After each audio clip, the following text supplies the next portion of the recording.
Hooray, we're here.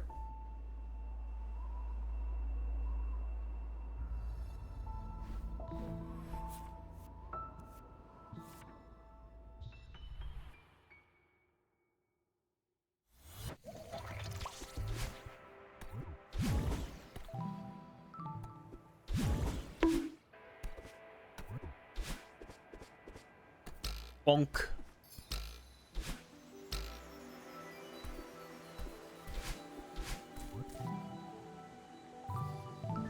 Oh, I didn't mean to hit continue.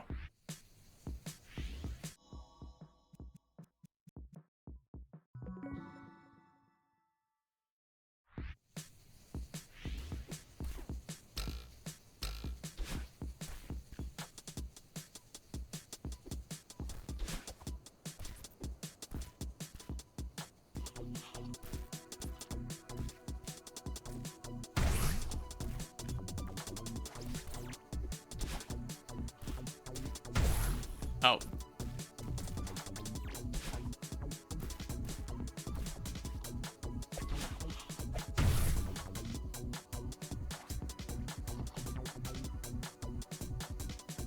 What is this? What? Oh. I see.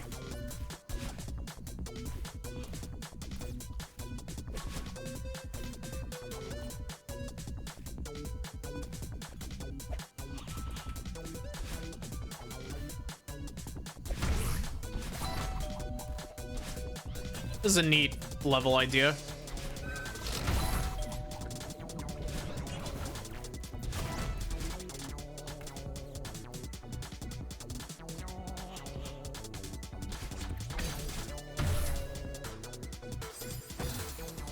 Where am I going? All the way over, okay.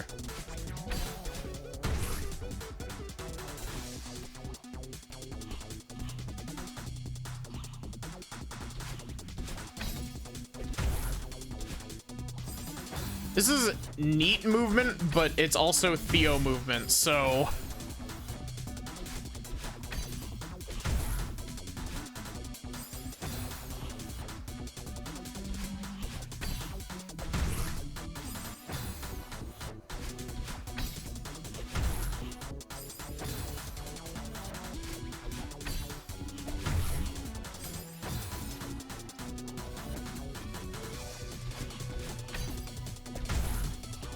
There we go.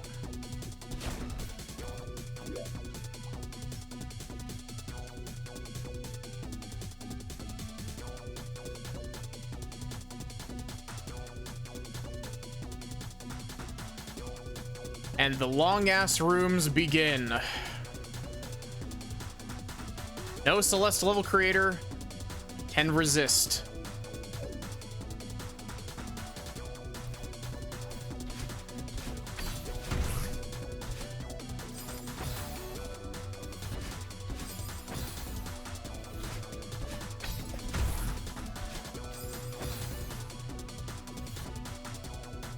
Oh wait, that's why it's so quiet.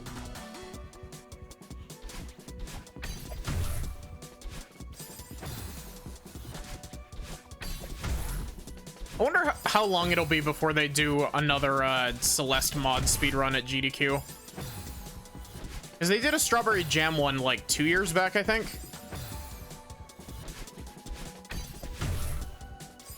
Can I actually get like a proper Pufferfish boost?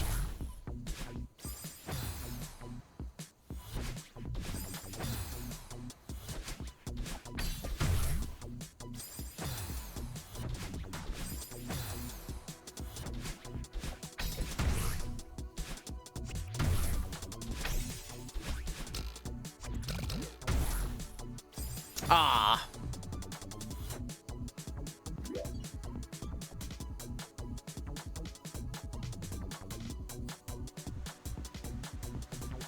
I like the little tardigrades in the background here. They're just vibing.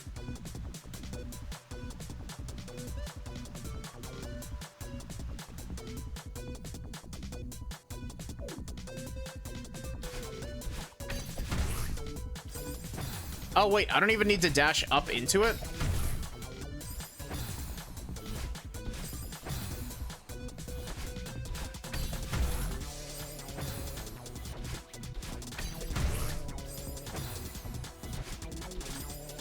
You know, honestly, as much as I really love my, also, how's the volume? As much as I really love my updated Angie emote, there's a Valhalla speedrun in 3 hours. How do you speedrun a visual novel? As much as I love my new Angie emote, like, the old one has such, like, a specific feel to it.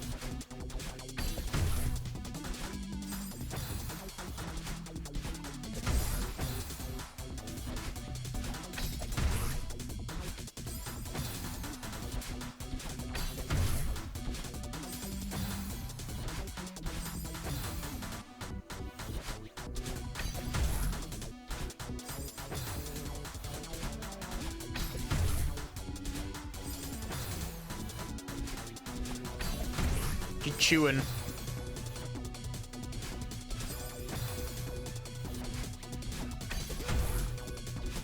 Hungry for nuggy.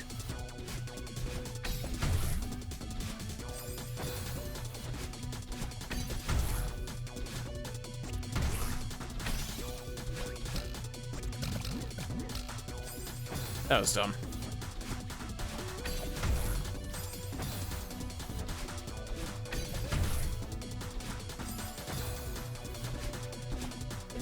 If I get too tilted at this, I might switch over to runs, just because I know that I probably won't finish this level.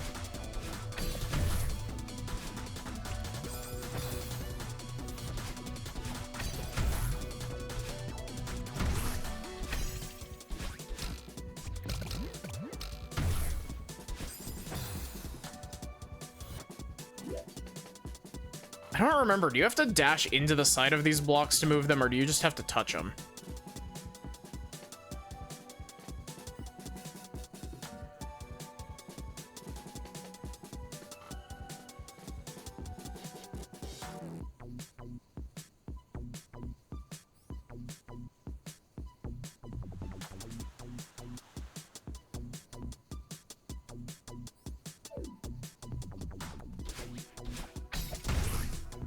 I am really proud at how that pout emote turned out, though.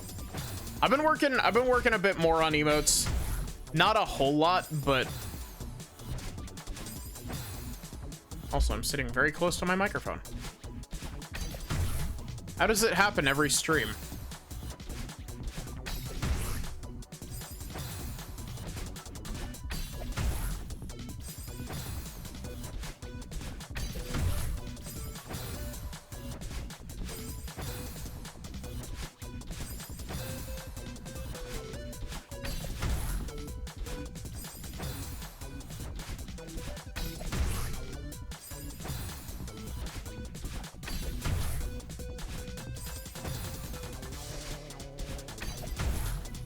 Come on.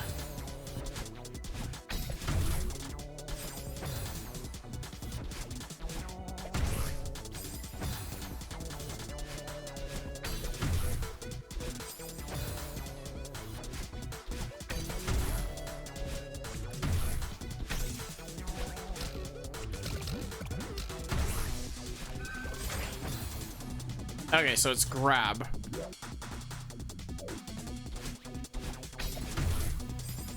This first jump, like, much like the last time I played Strawberry Jam,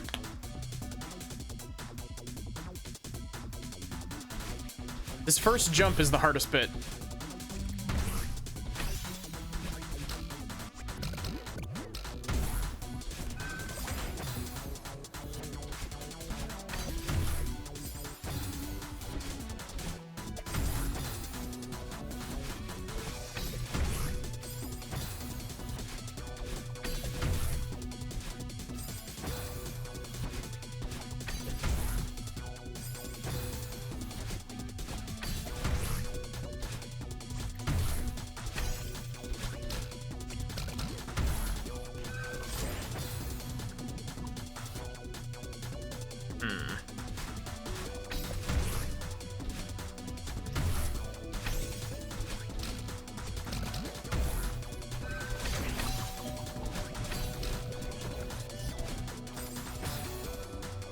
Honestly tempted to go watch GDQ soon.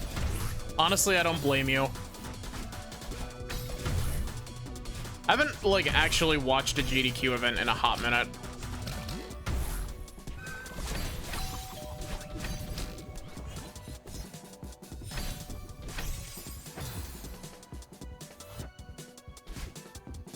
Oh, wait, I see how I'm supposed to get up to the belly.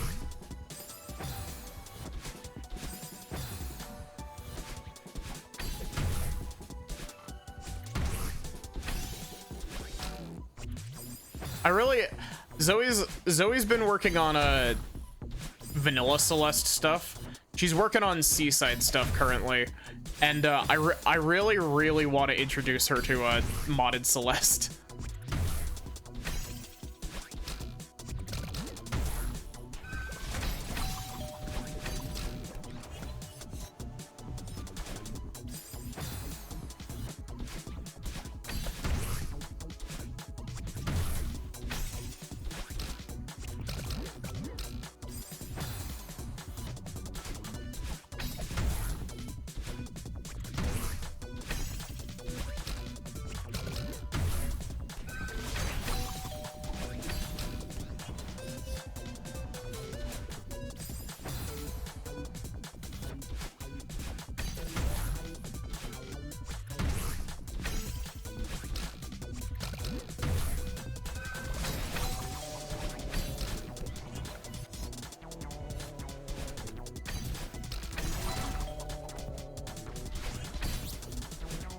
No.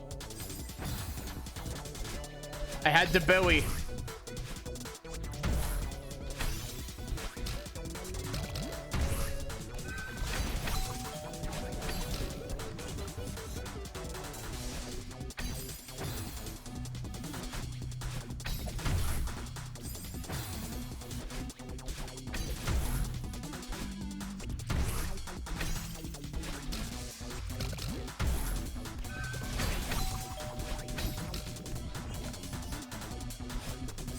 What? Why did I just randomly lose grip? I was holding the button all the way down the whole time.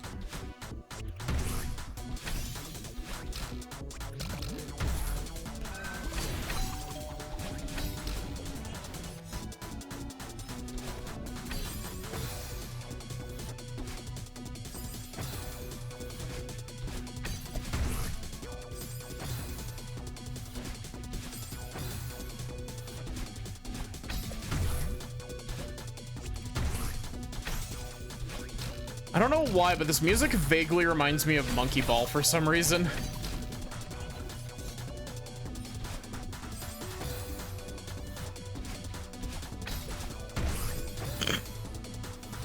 That works, I guess.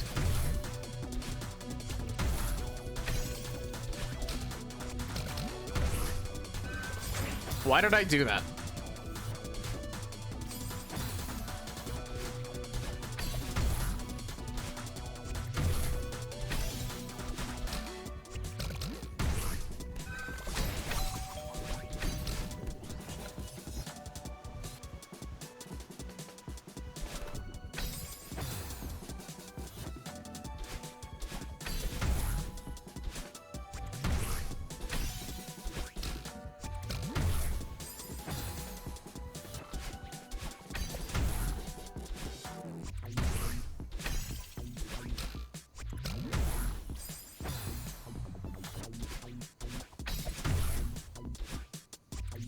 I do like the throwable pufferfish. They're a neat idea.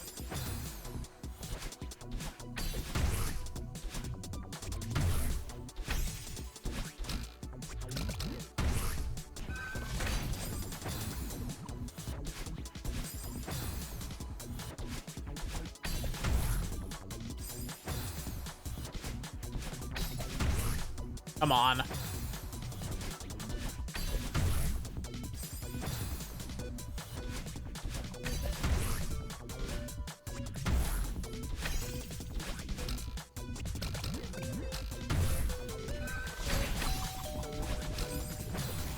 What? Huh? Oh. Okay then. I don't know how to like process what just happened.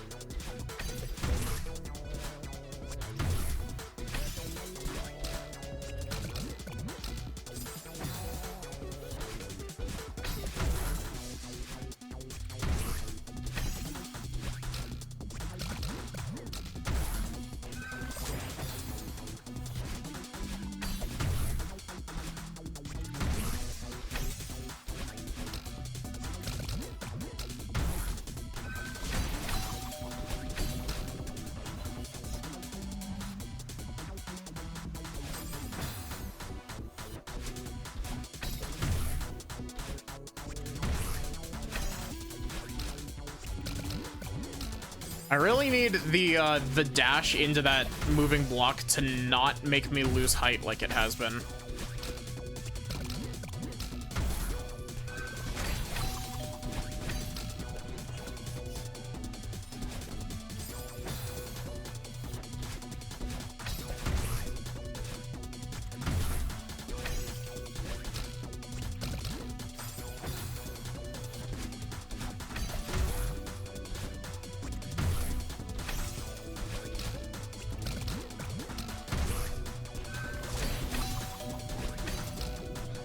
So, today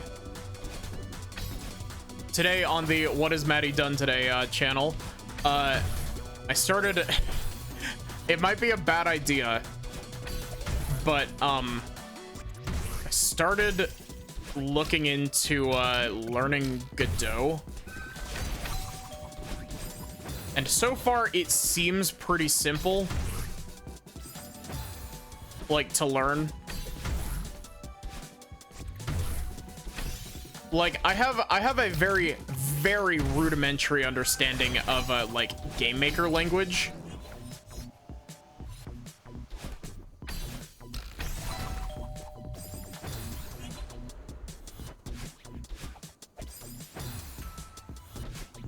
And I was looking at Godot and I was like, I can kind of see how this correlates and like how stuff works. And it's really weird because, like,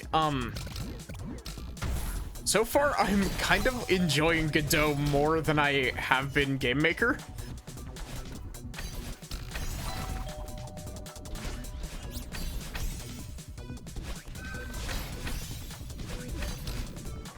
And the main reasoning why? Yeah, baby, Bowie! Talking about Godot while we're gaming. Okay, that was my own hubris. We got the Bowie though.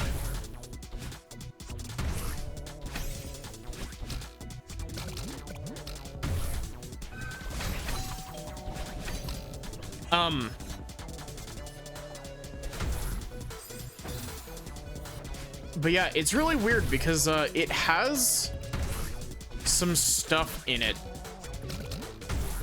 that I had to, like, when I was messing around with like doing my stuff in Game Maker, I had to like manually code my shit into it.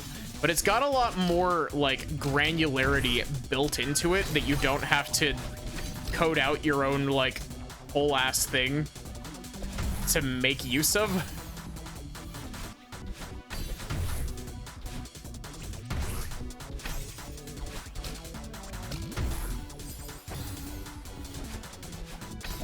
Also, it's very rude that they didn't set a checkpoint at the end of this room. I'm not even mad about that. I just find it amusing. I blame Liz for bonk. I blame Liz for the Godot thing. Because Liz, I've seen Liz booting up Godot every once in a while, and it's just made me be like, huh. I wonder, like, how beginner-friendly of an engine Godot is.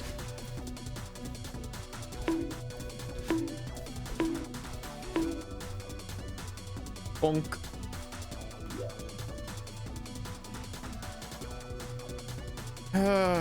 It's not too long of a room.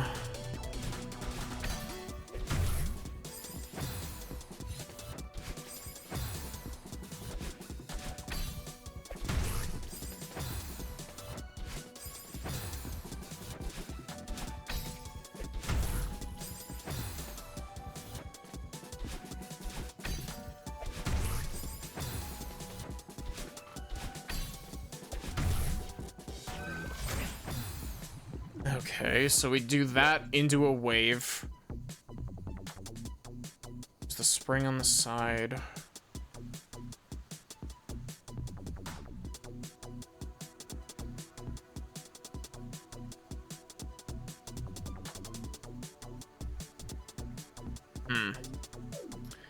Okay, I can kind of see where this is supposed to be going.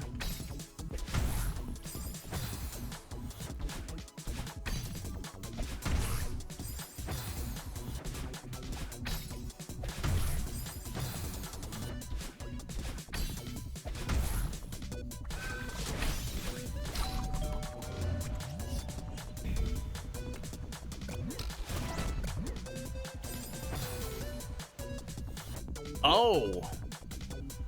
Ah, okay. I think I see.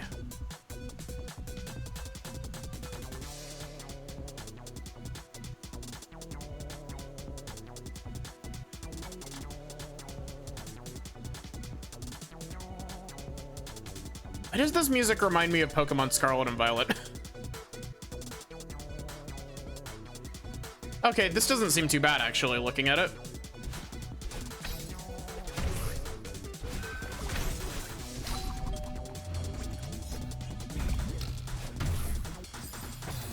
It doesn't seem too bad if I don't fuck it up. Always the struggle.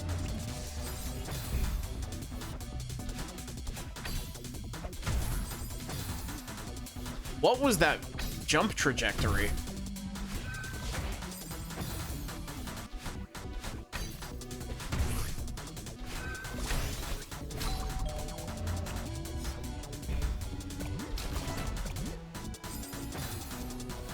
Okay, so we don't bounce off the pufferfish a second time. We go down under to the spring, and the block will push the pufferfish to the right, so we can bounce off of it. Okay.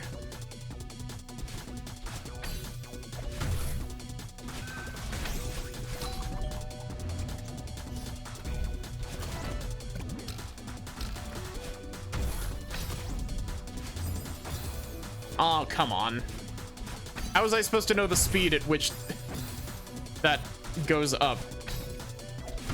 Speed of lobsters.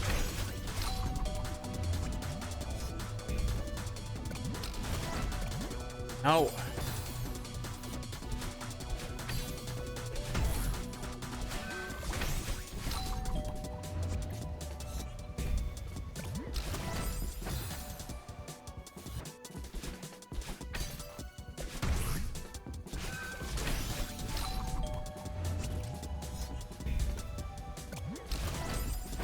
Okay, so I think I need to hit the, I think I need to hit the button first and then... Ah, pain.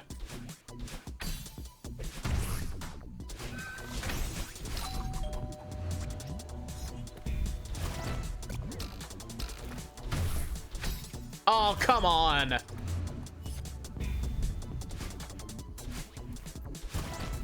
I'm surprised the game let me get away with that. Okay.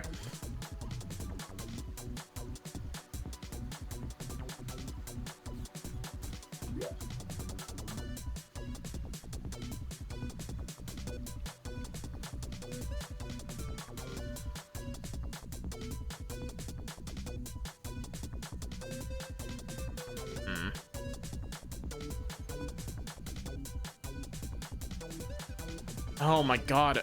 Please.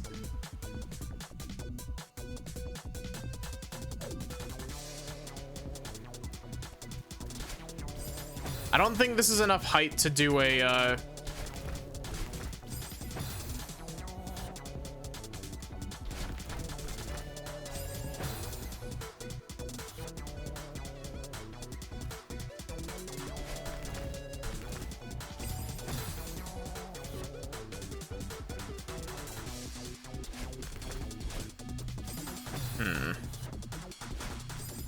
This isn't a hyper, been up for 24 hours, so you dozed off in your chair for only like 30 minutes and missed the end of Chrono Trigger. Oh no, Barrick. I'm so sorry.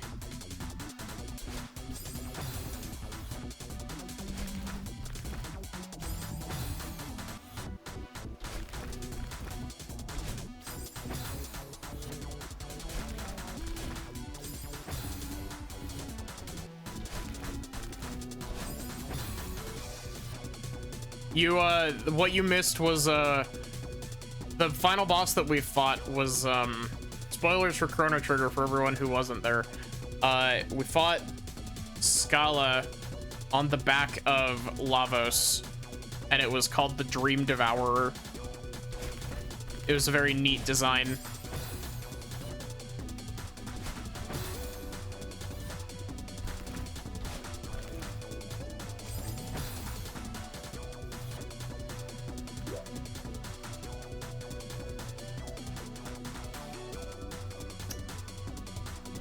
A bit confused as to where...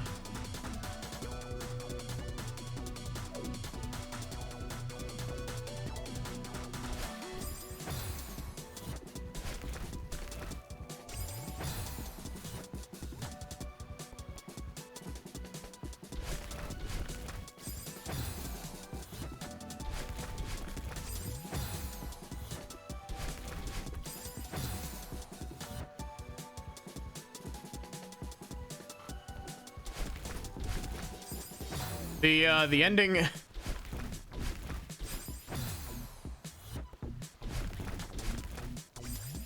The ending bit of it was very, like, to be continued sort of deal.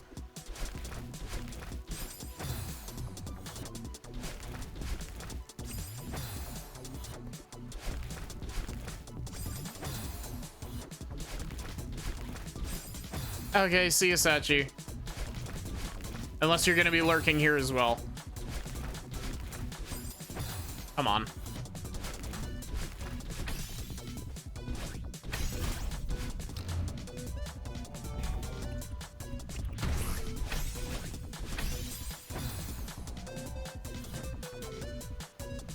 To be continued in Chrono Cross, available now in a retail outlet near you. Yeah.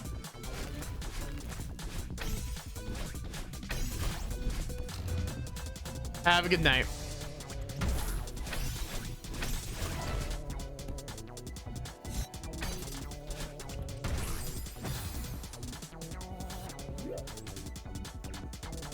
I assume I need to do a wall bounce off of that to boop it down.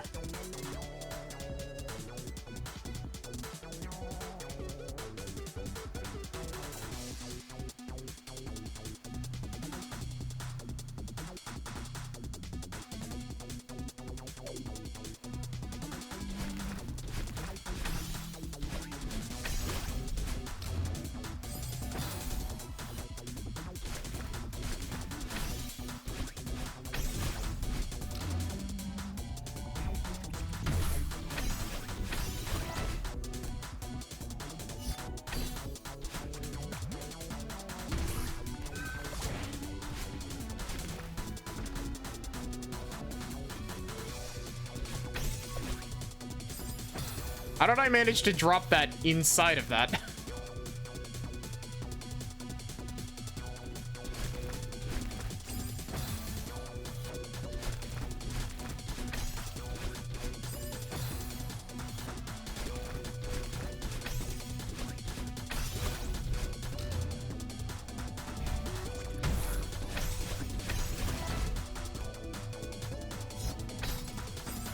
Really?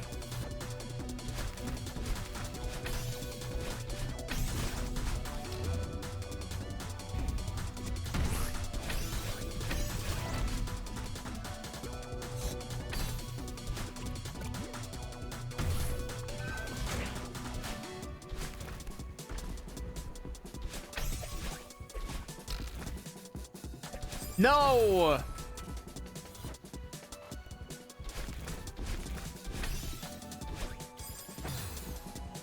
But yeah, I really enjoyed Chrono Trigger. Climbing the fucking mountain notwithstanding.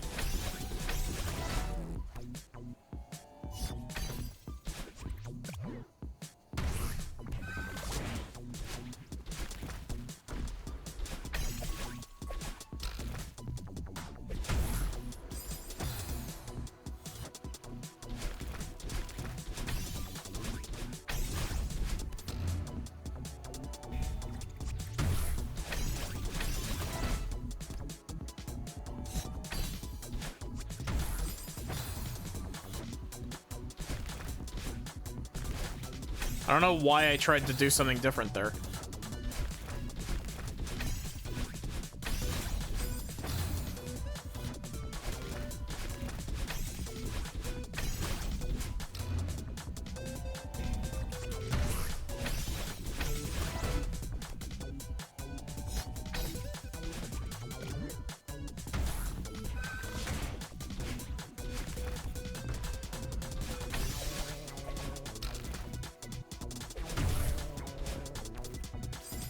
That was incredibly dumb of me. I don't know why I did that.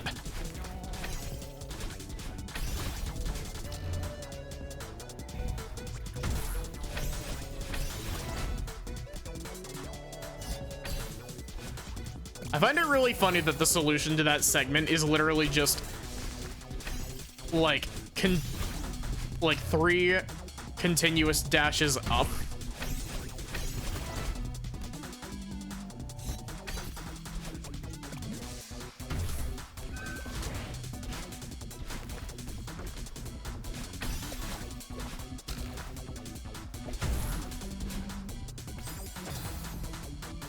I didn't line up the pixel perfect drop. Sad. Nope. Brain, please. But yeah, I've with what I was saying earlier, Godot seems really interesting. Like, I think it would be neat to try to do like a 3D platformer, like trying just as like a test and see what I can do sort of deal. But most of the stuff that I want like a game engine for is all stuff that's like 2D.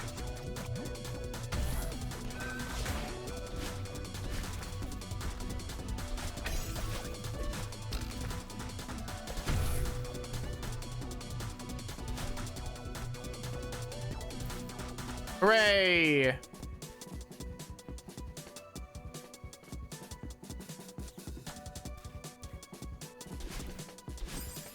This is a hyper bunny hop.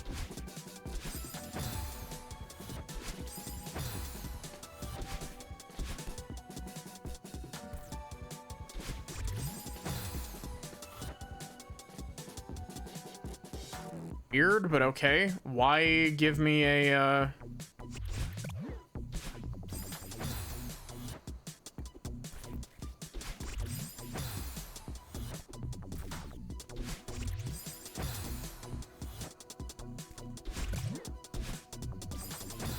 I don't know why it gave me a checkpoint there, but okay.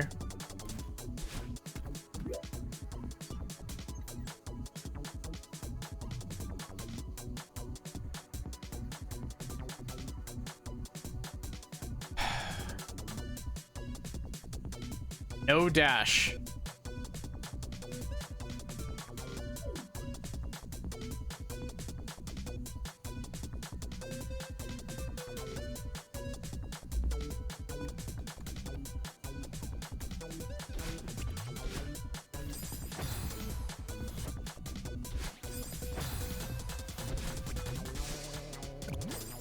I don't know why, but for some reason, I'm always really bad at hyper bunny hops.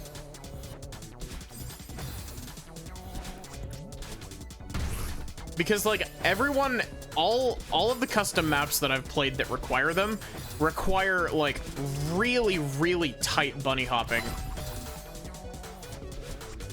Like you gotta jump for like 1 frame.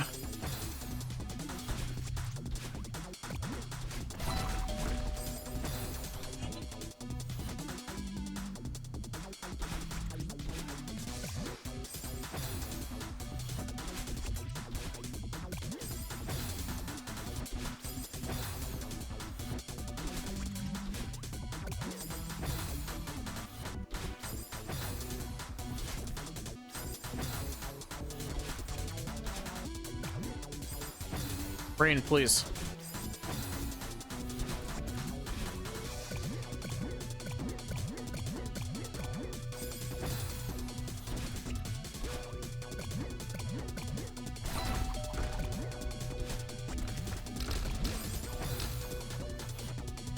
I don't know why I just like jumped on that instead of doing a hyper, but okay.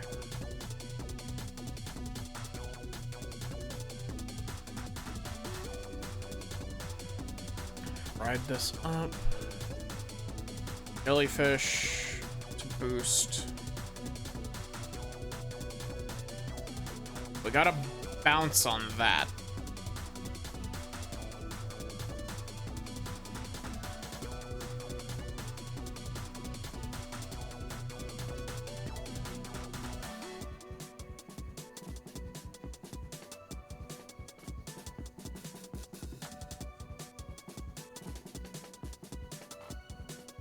I was about to say, I assume it's telling us no dash there because we're either not gonna have a dash or we're gonna need to save the dash.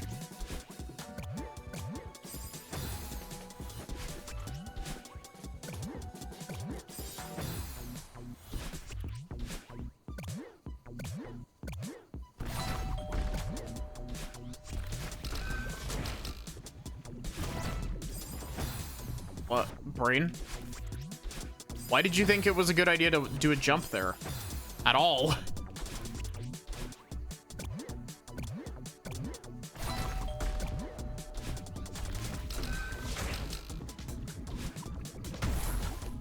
Neat.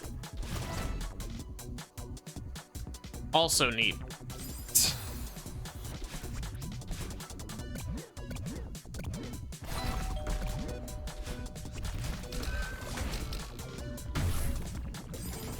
Wait, what? Where did my dash go?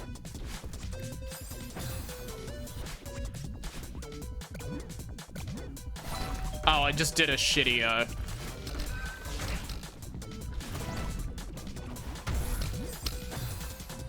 Okay, hold jump there.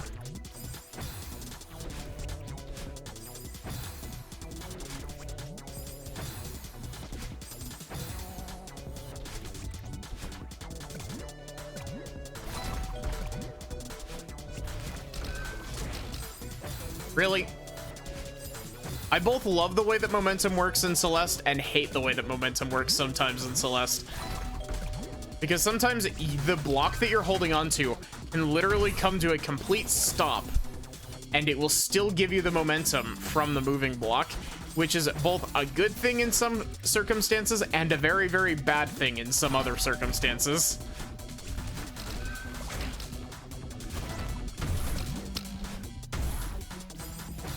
Oh, I didn't realize there was even a gap there. I thought that like pink background element was spikes. Neat.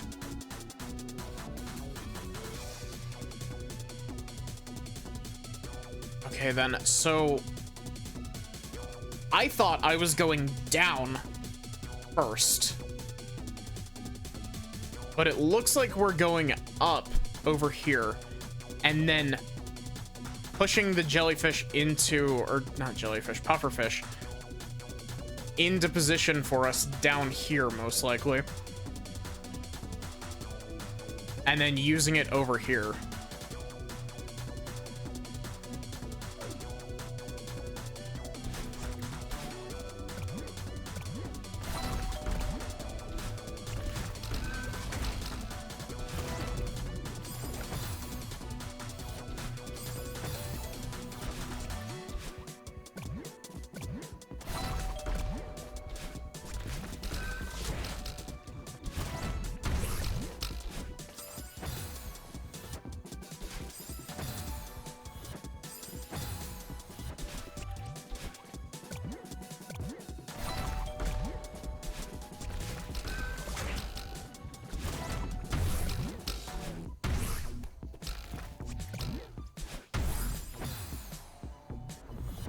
Oh, that's why there's no dashing.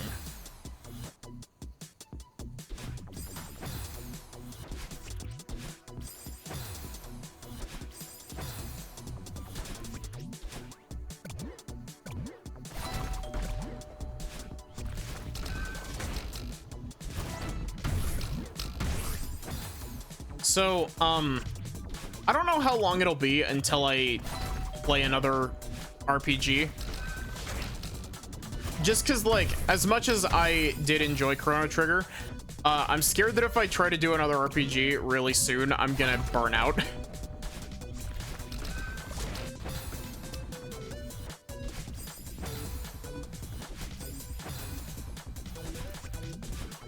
But, what I'm thinking for my next RPG is, I'm kind of considering doing, Metaphor.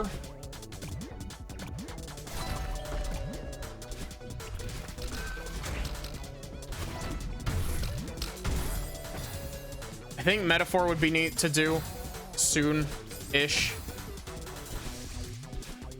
I'm pretty sure I'm doing Sekiro next. I don't know if I will be starting Sekiro tomorrow or later this week, just due to, you know, I don't want to start a game like as like my stream week is ending.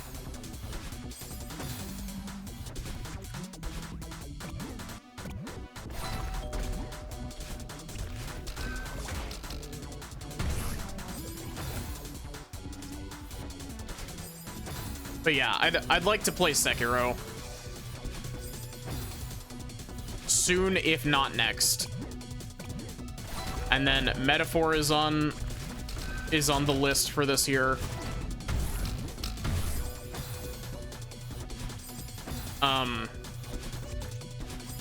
Unicorn Overlord is another one that's on the list for this year as well. I know that Sachi's gonna go nuts over that one.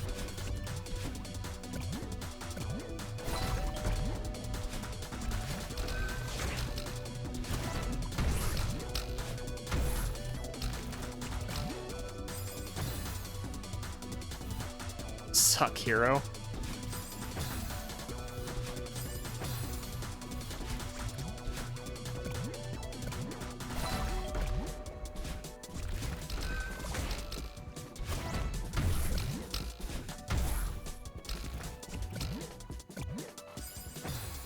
Yep, okay, that is where that goes.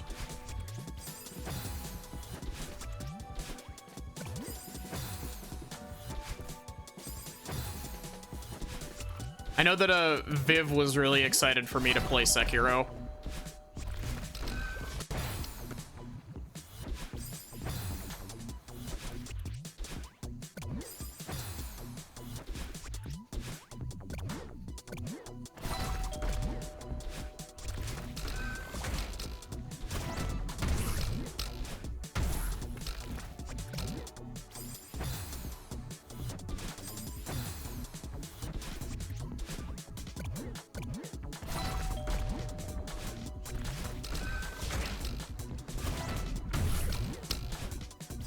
Oh, come on.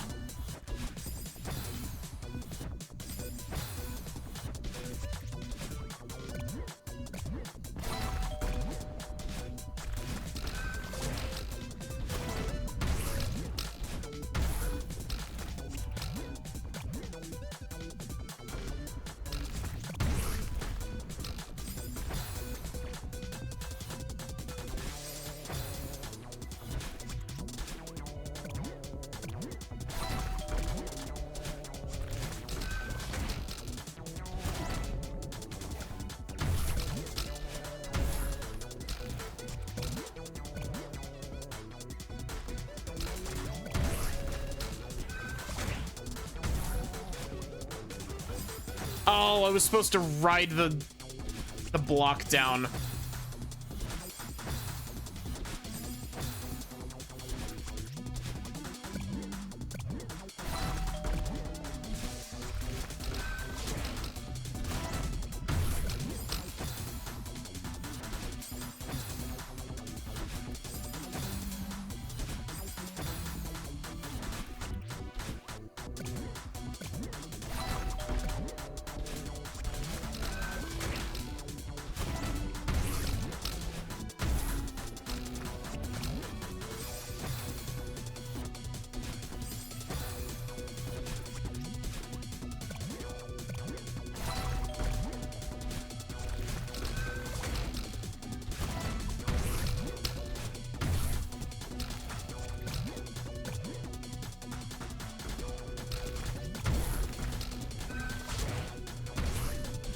No!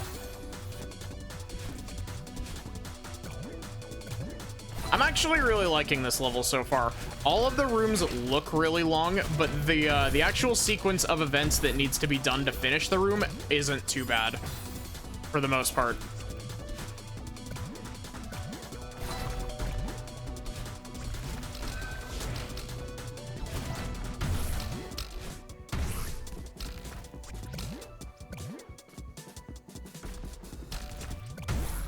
Really?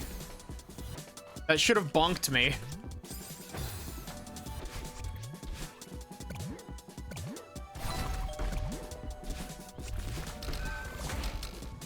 I think I showed it off after the first part of Strawberry Jam where I was using the bonk mod, but there's a setting in the bonk mod that makes it so that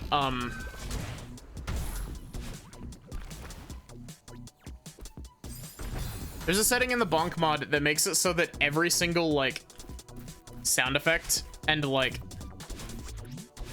Or, well, not every single sound effect, but it's all of, like, Madeline's movement options and sound effects and everything are replaced with the bonk mod sound effect, the bonk. And the setting is called Bonkpocalypse.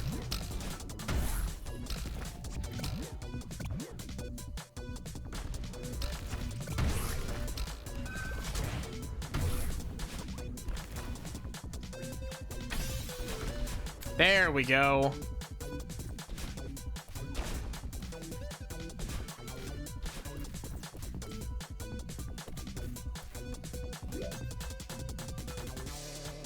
Belly.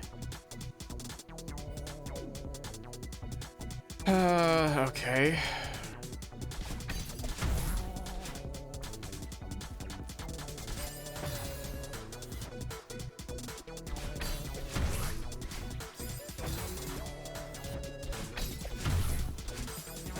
Am I supposed to do an ultra there?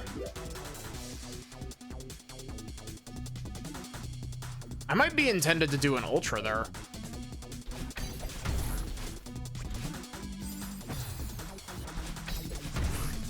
I don't know if it needs to be a very pretty ultra, but...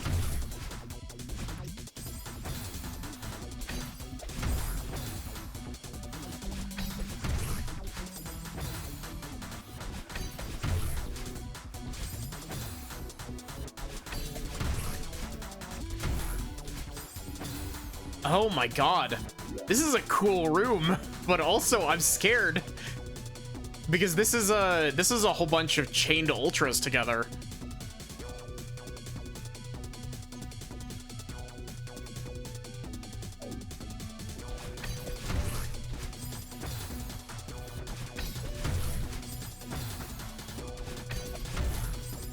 Yeah,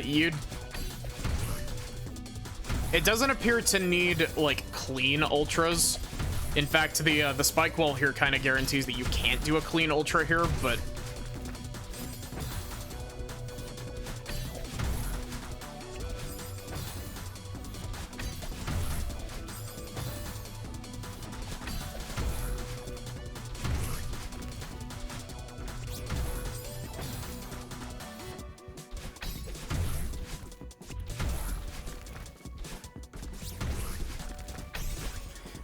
I need to be holding grab.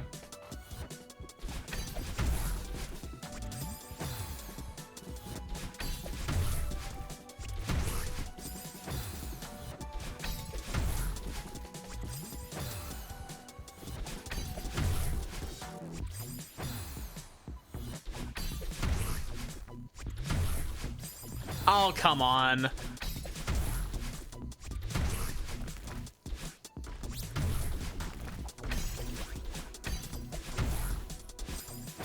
Oh, that was it. I had it.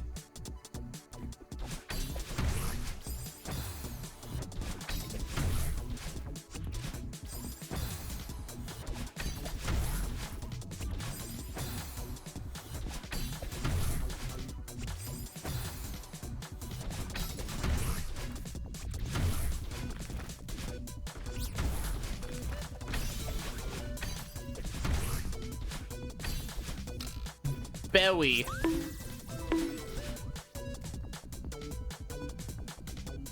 Bowie with a capital B.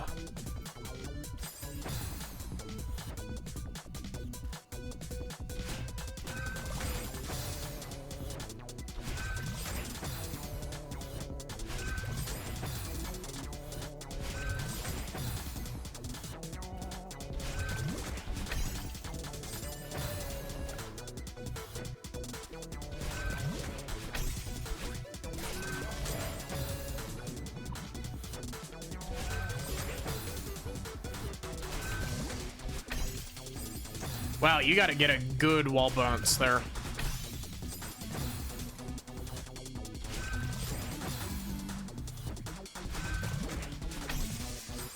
Unless you're not supposed to wall bounce that.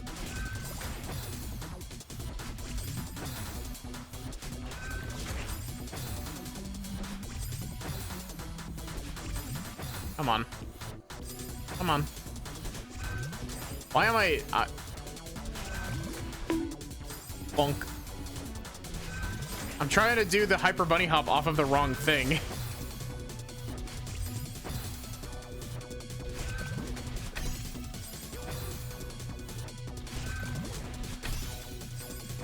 Yeah, I don't know if even a perfect, I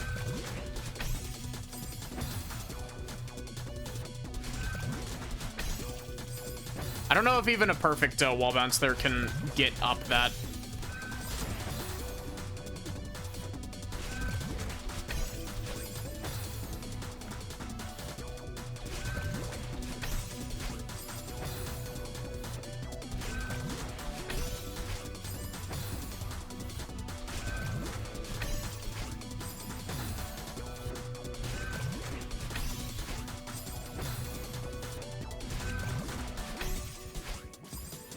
See, I'm pretty sure that I'm supposed to be doing something like that. How did I bonk and not?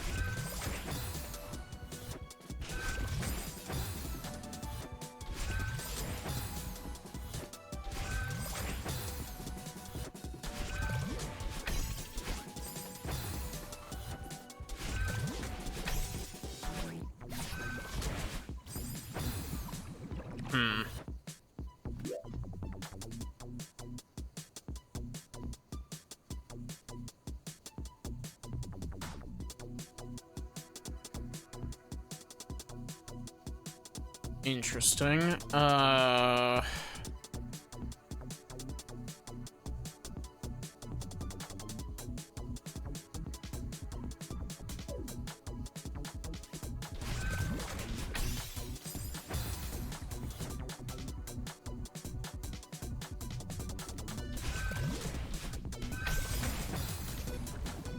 Because it does move back.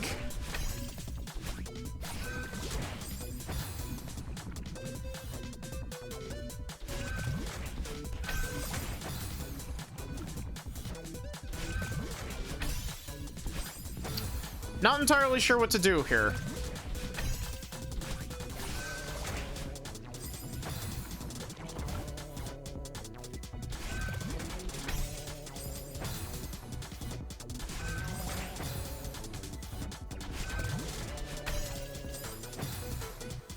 Because the upper bit here feels like I need both dashes for that.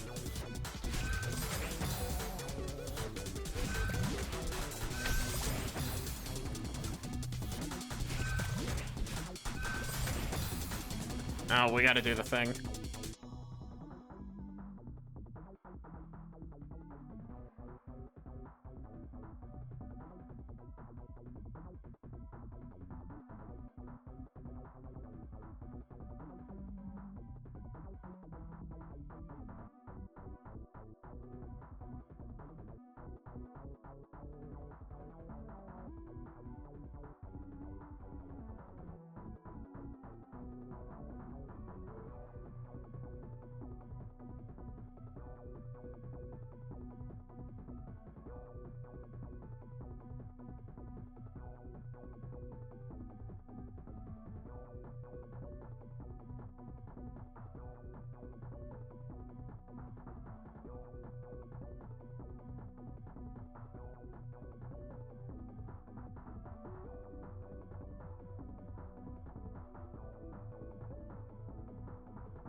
The dancing emote I didn't make. The dancing emote is, let me grab their Twitter real quick.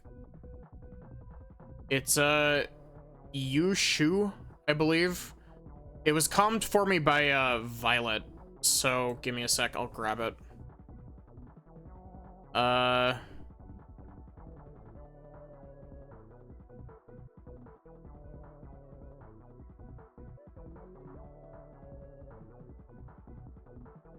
So the bean I calmed from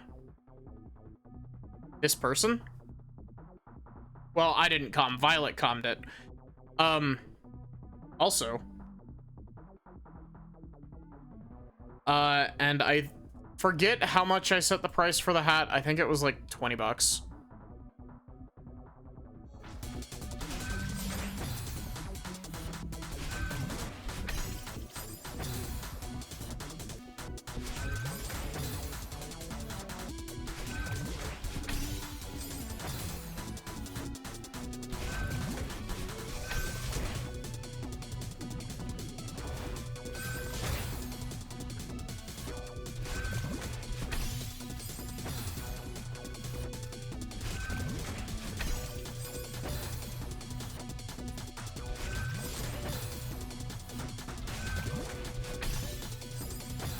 I gotta double check something before I say something. Gotta double check and see if Zoe is in chat. I kind of want to make a big hat for Zoe and make it the big pirate hat, but I'll also have to draw up an entirely new base for that, so it's gonna take me a while.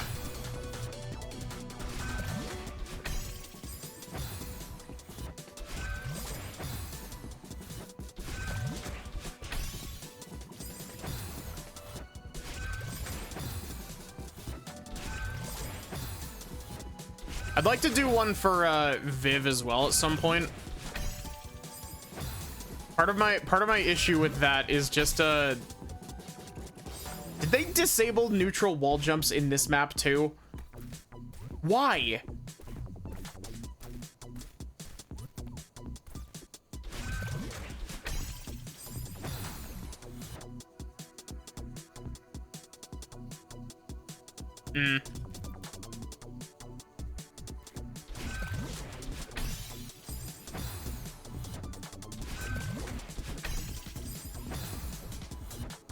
That's fair.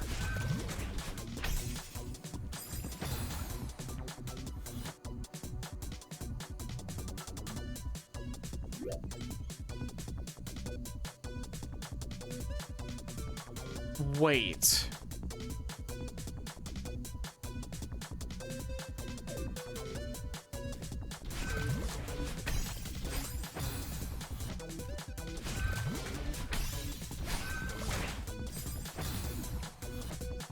I see it.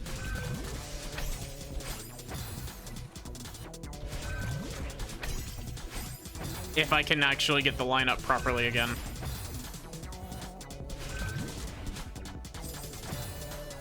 But yeah, send me a DM, Barrick.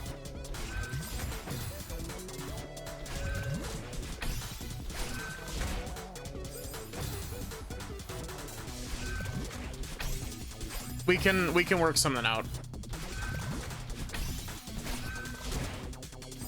I'm not. I fully understand it being like, ooh, I want to do this, but like also financial responsibility.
Elizabeth. How are you doing?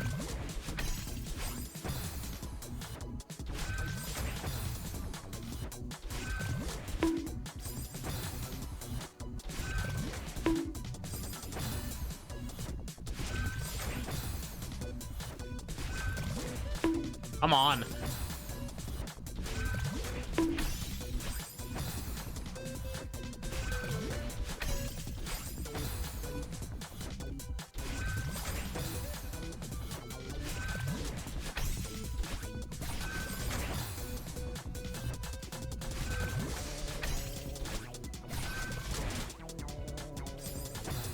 You might be able to do that like that. Just to increase the consistency of it.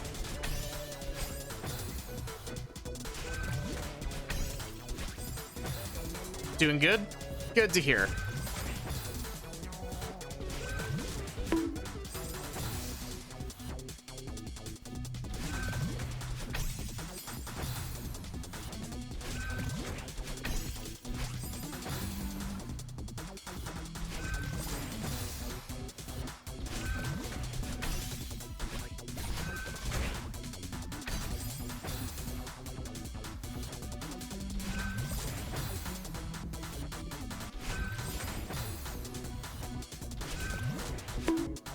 Come on.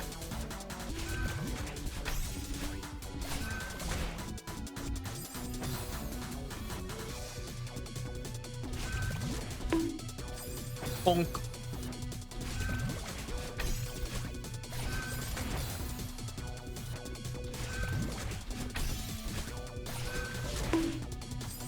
Sombrero grande.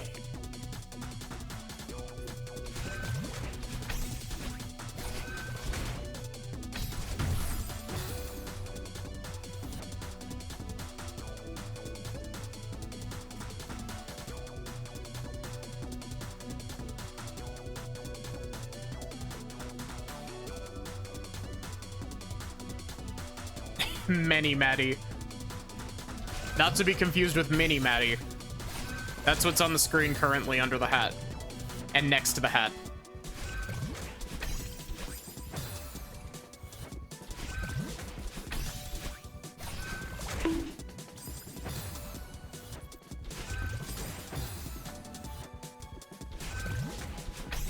I should make more gremlins as well. Talking about more art stuff to do.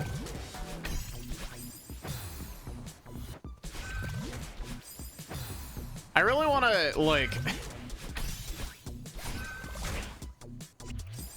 I feel kind of bad because, like, I really want to do some, like, art for Vivian.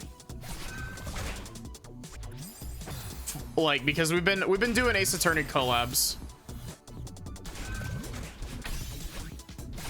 And I feel kind of bad because, like, I tend to do, like, the big hat. Like, I tend to just be like, oh, here, have a big hat. Or have a gremlin whenever I'm doing, like, collabs with people for the first time. And I feel kind of bad because, I didn't do one for Viv. And the reason I didn't do one for Viv is that, Viv doesn't have a full body reference.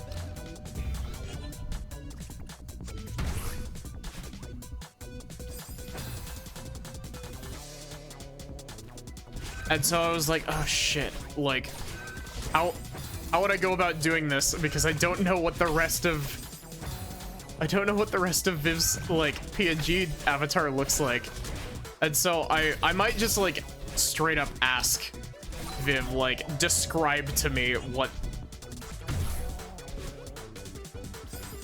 Oh, there's a spring there.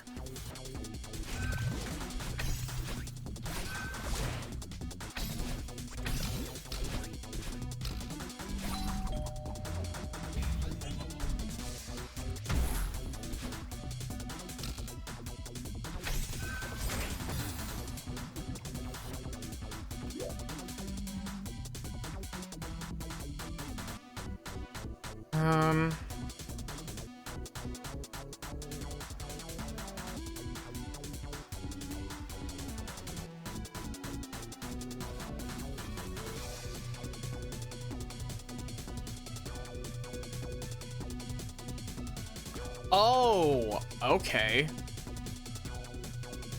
What lobby is this? This is expert lobby.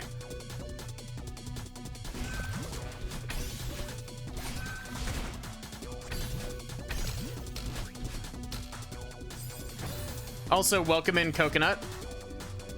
How are you doing?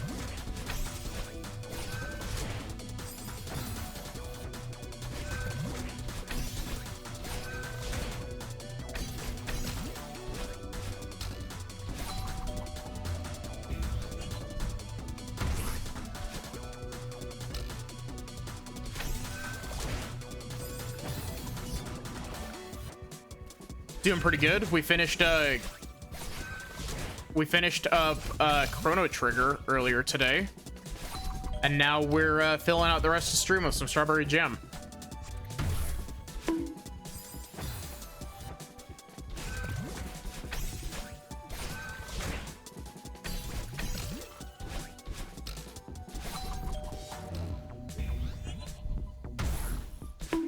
Oh, come on.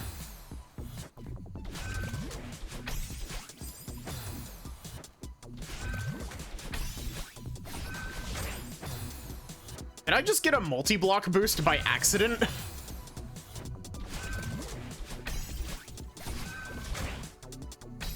Or was that just a single block boost and I just haven't been getting momentum the whole time?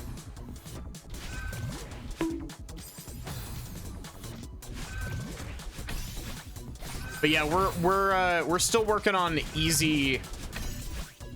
Well, I say easy. We're working on green experts currently. I don't stream this like every day, but I have been on and off streaming this for like a year at this point.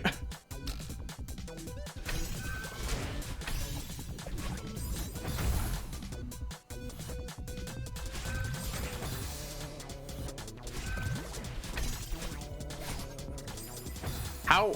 What?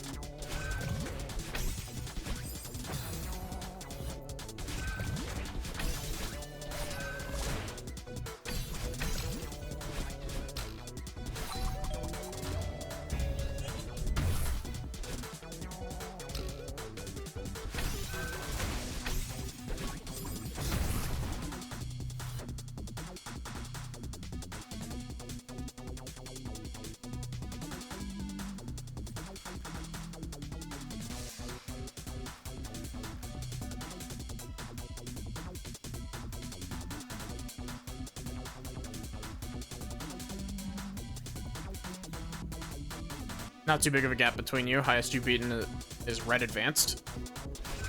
Yeah, the expert levels are like hard. Like they're very hard, but they're very good. Like I've enjoyed a lot of the expert levels so far.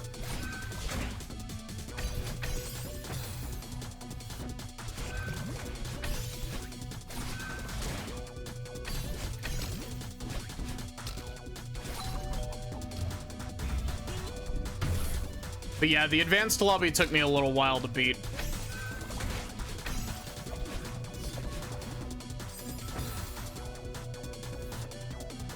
The wind blew me away. It'd be a UFM, unidentified flying Maddie.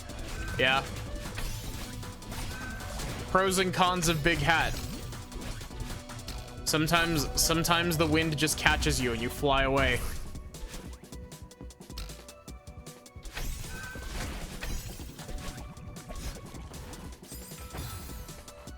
Strawberry Jam difficulty curve is pretty good, at least how you experienced it. I'd say it's pretty good for the most part, and then occasionally you get really, really big spikes in difficulty.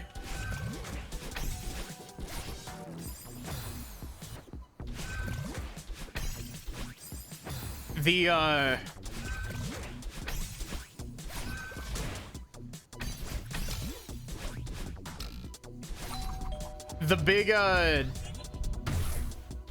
big one that stands out to me as like a very large difficulty spike is the tower 16, or I think it's 16. I think it's 16 because it's a reference to the tarot card. The Tower 16 from the advanced lobby is fucking ridiculous for what it is.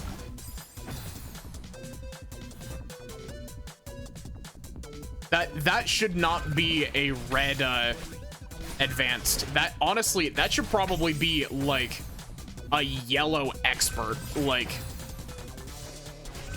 none of the advanced levels that I have or none of the expert levels that I've played have come close to the difficulty of that level.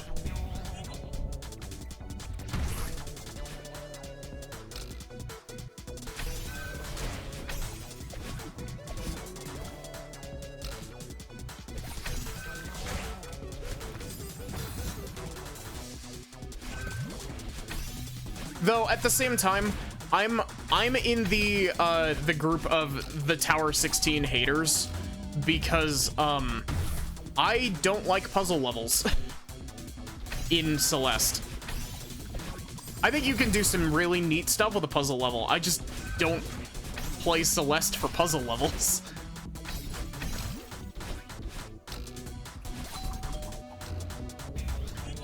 Well, here's the thing. The execution in the tower is very difficult, but it's also difficult in that, like, you have to figure out how to progress through the rooms. It's a lot of, like, weird interactions with dream blocks, and it's really weird as a level, and I just don't like it.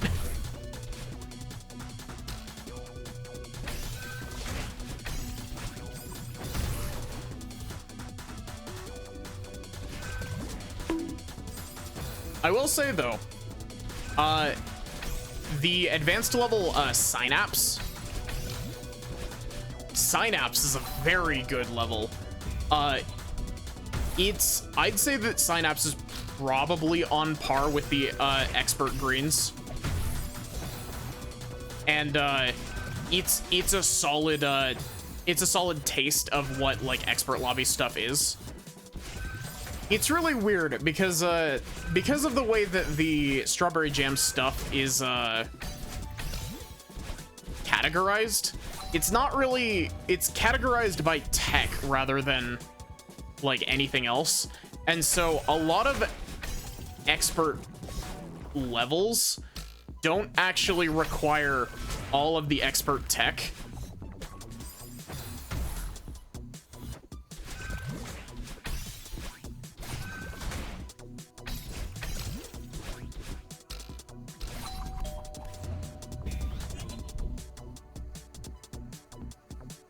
You've done all advanced yellows? Nice.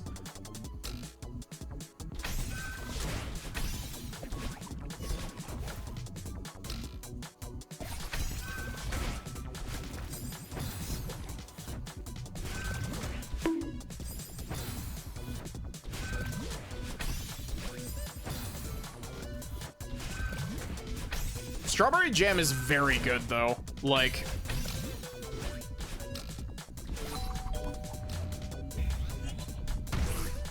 it's definitely one of those things where you kind of have to take it in a bit of moderation, though.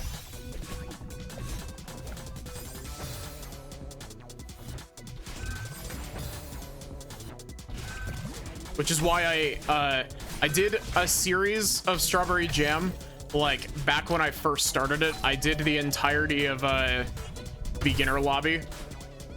And I believe I think I ended the first bit of it after Beginner Lobby, and then I just have come back every once in a while and been like, okay, let's work on a couple levels.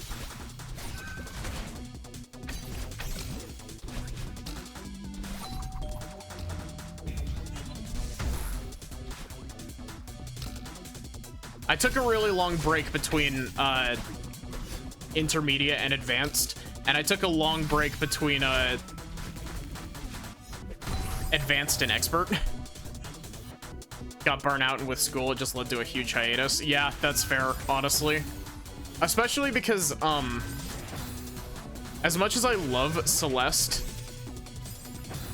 and I love playing it, like, it always feels nice coming back to Celeste. I always say it. It's like, huh? Okay.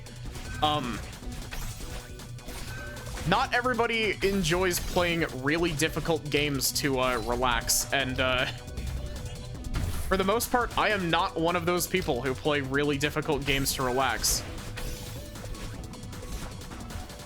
I do really like really difficult games. Hell, since I just finished Chrono Trigger, I'm gonna be playing Sekiro, which is a very difficult game, but like Celeste is one of those games where I have to be in the mood for specifically Strawberry Jam. I also speedrun this game, so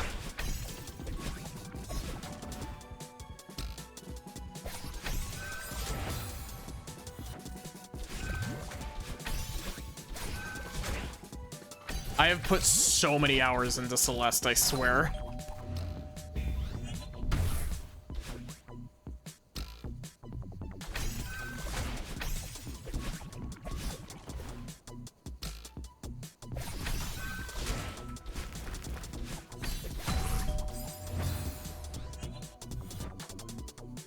Celeste was the first game where you're like, oh crap, games are actually hard. Yeah, Celeste is a very special game to me because it's one of the it's the game that I literally stole my name from. Like, when I figured out that I was trans, this game helped me figure that out. But at the same time, it's also one of those things of like, I also stole my name from it.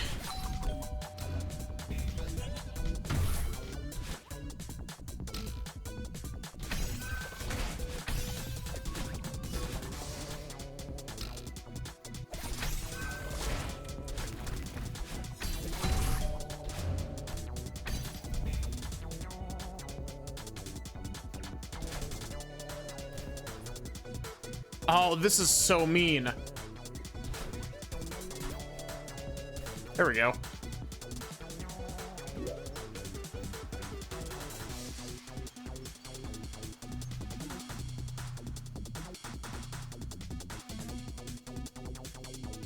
Berry room.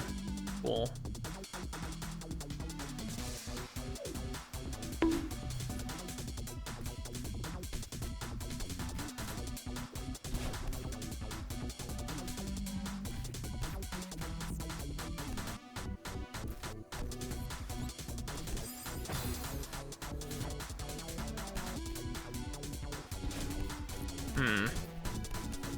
Weird.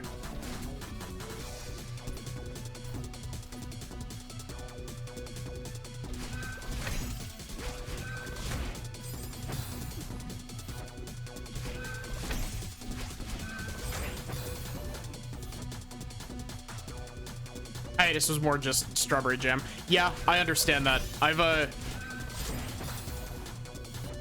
Sometimes I'm just like, I'm not in the mood for Strawberry Jam. I literally had to throw it out to a poll earlier when we finished Chrono Trigger.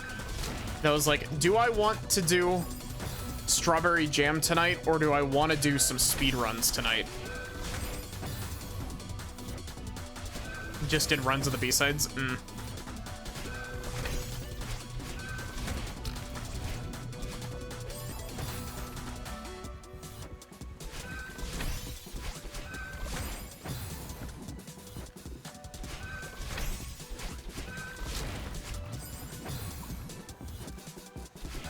This is some neat movement, even if I am constantly fucking it up.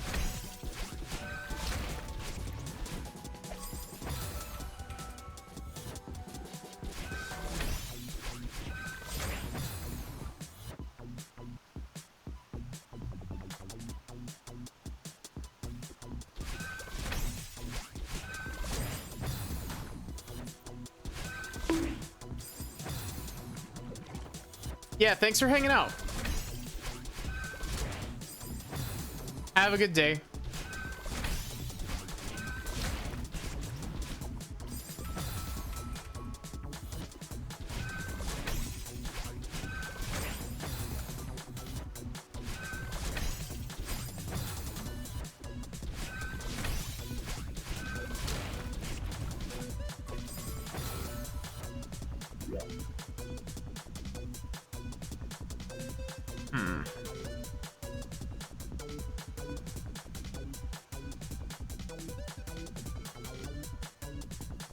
Okay. Oh, please don't make me do hyper bunny hops under duress.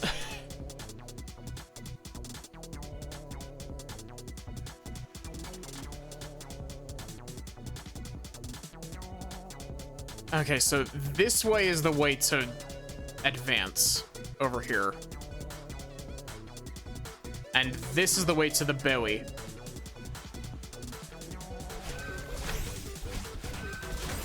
I don't know why, but this dash sequence is very, like, satisfying to my brain.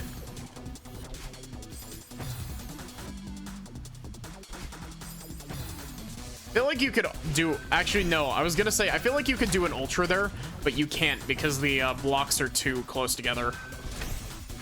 As in, like, height-wise.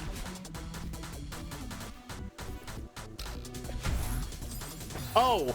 Oh! Okay, I see it. I didn't see the wooden platform here. It blended in with the background too much. So I was like, how in the world am I supposed to climb with the pufferfish? I just gotta get it up there.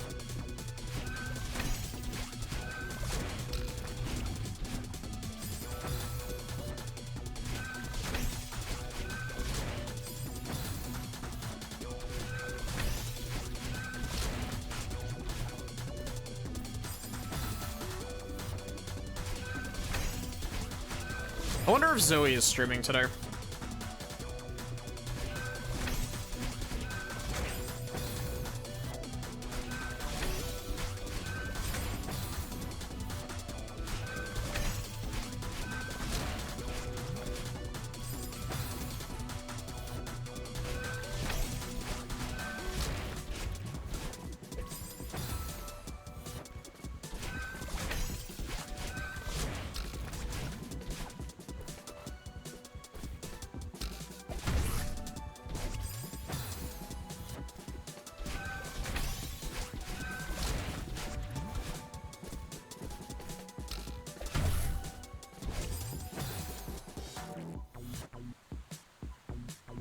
Yeah, she said that she wasn't streaming yesterday.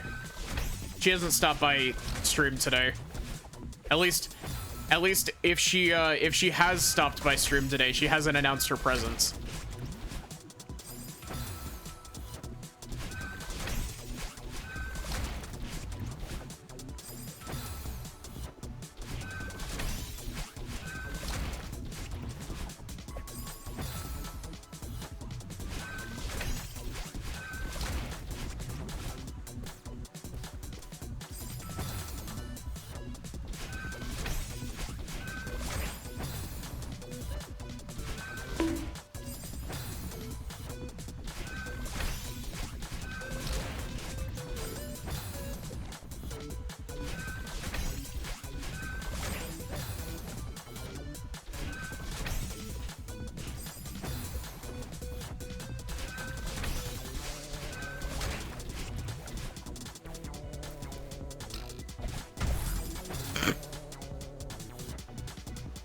Celeste Gaming.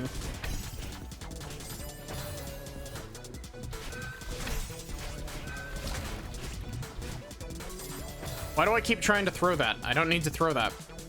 Throwing that is literally killing my momentum.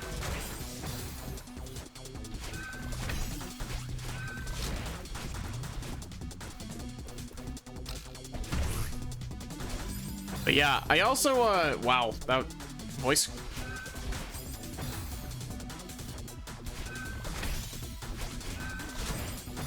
Maybe I should take a sip.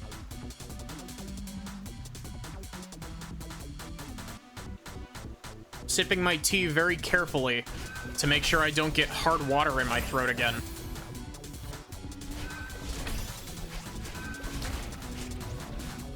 Maddie's accidental rock eating era is over.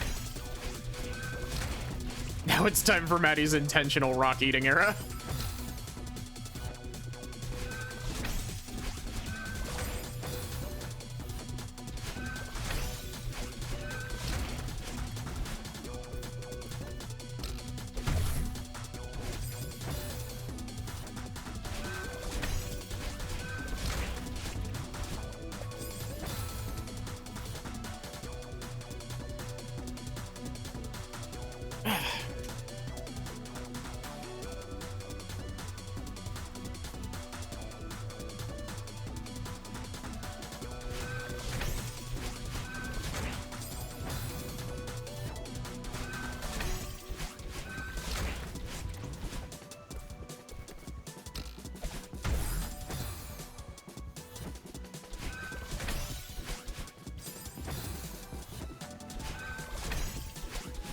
Come on. Also, how much more of this room is there? I guess we've got Bowie to get, don't we?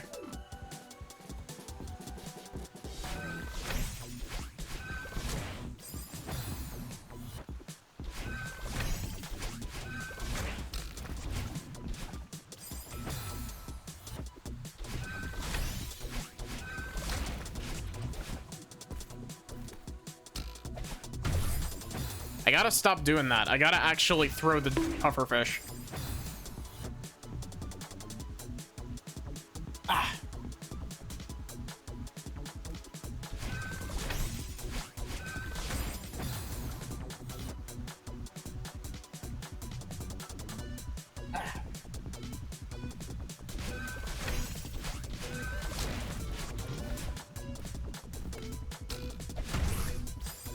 My body's like, Maddie, why are you sitting on your chair cross-legged? Please stop.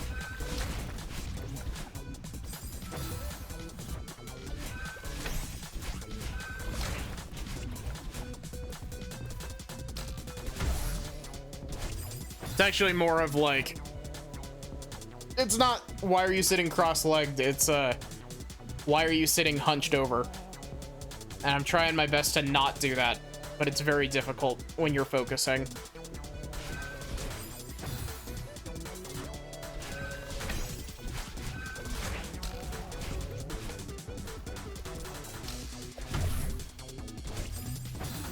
Why? Okay. Why does it turn my gravity down?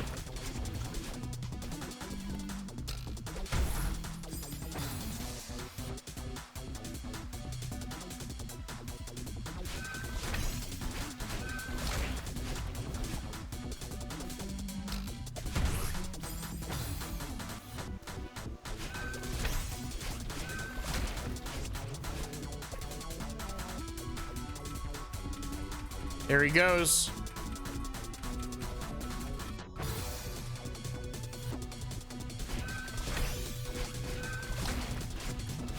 Chat, what should we name this pufferfish?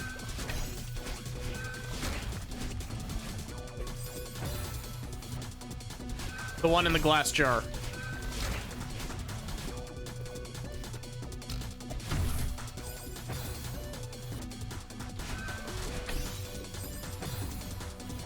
Daddy.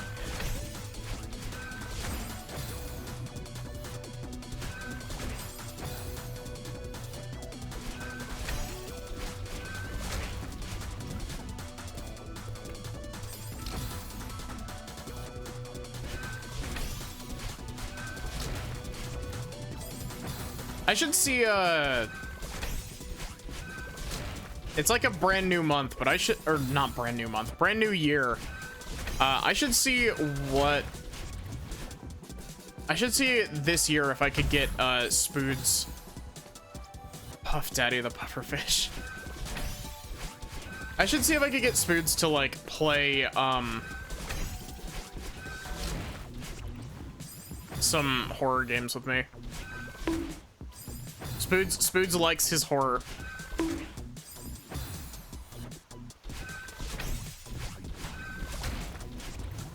I made a joke about like, when are we gonna do a Silent Hill playthrough, and he's just like, I am down.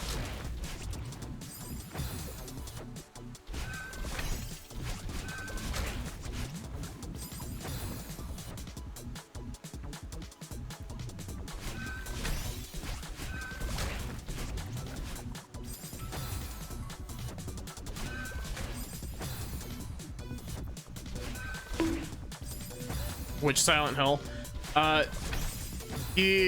I think the insinuation was 2. But, knowing Spoods, it could be any of the original 3.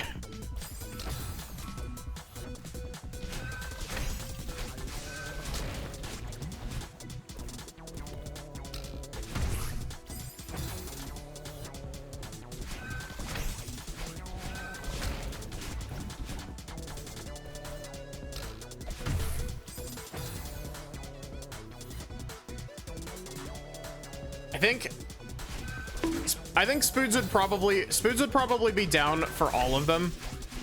Like, he likes, as far as I'm aware, he likes the first 3 Silent Hill games.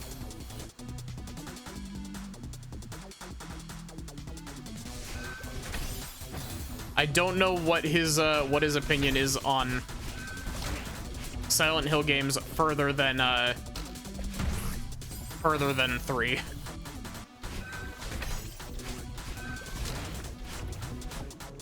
I know that he didn't like what's the this is gonna be a, do you have any idea how little that narrows it down? What's the bad one? Is it Homecoming? That's the one that's like universally acknowledged as being a bad game.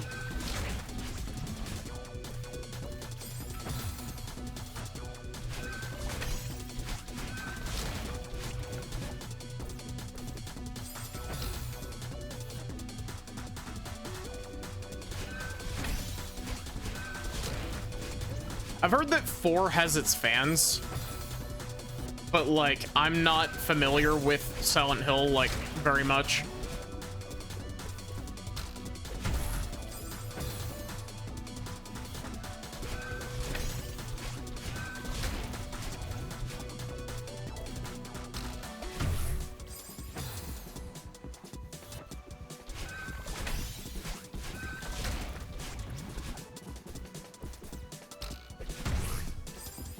Is Silent Hill 4 the one that has the like rabbit, the creepy rabbit thing?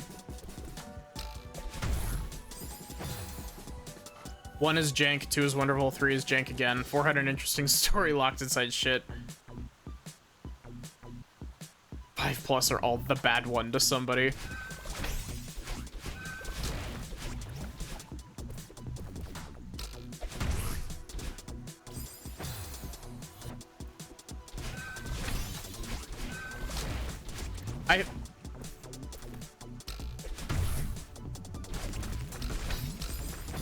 Oh my god.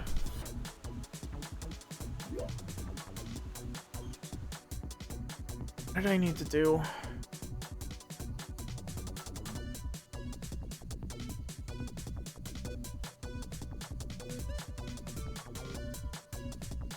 Wow, even just getting up to that belly room is gonna be tough.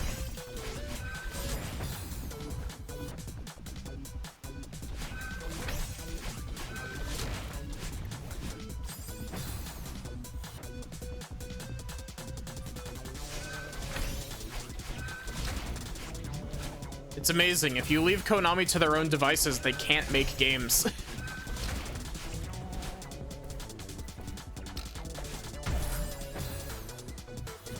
Homecoming was either 5 or 6, and it's widely considered a real stinker.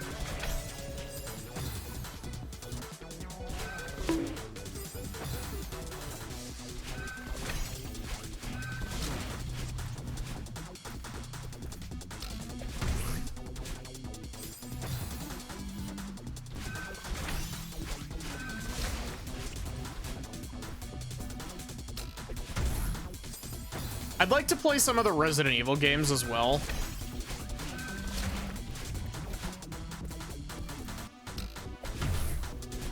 I don't know, like...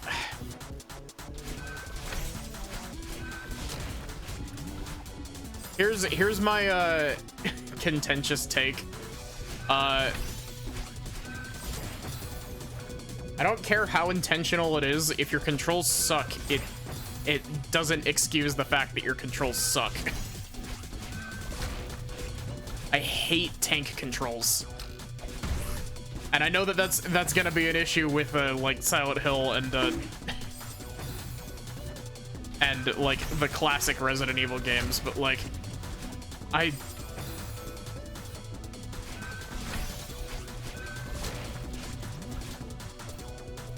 just really don't like tank controls.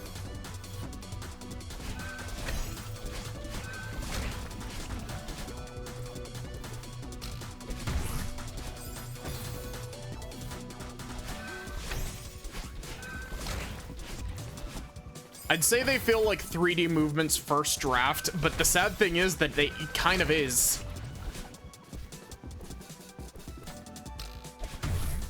Yeah, I know that the Silent Hill games use tank controls.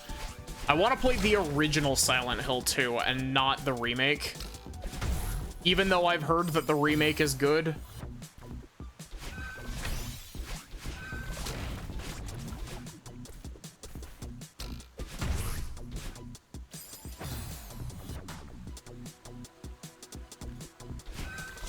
But yeah, I know that does Silent Hill 3 have tank controls?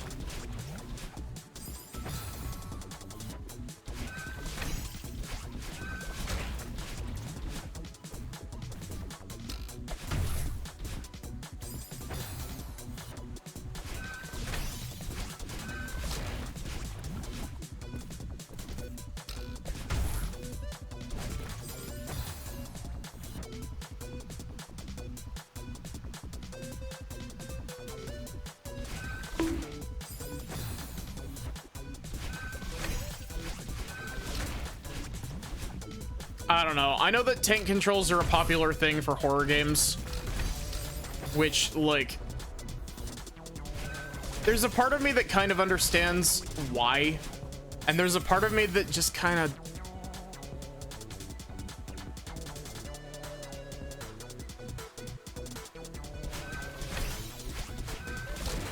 it feels like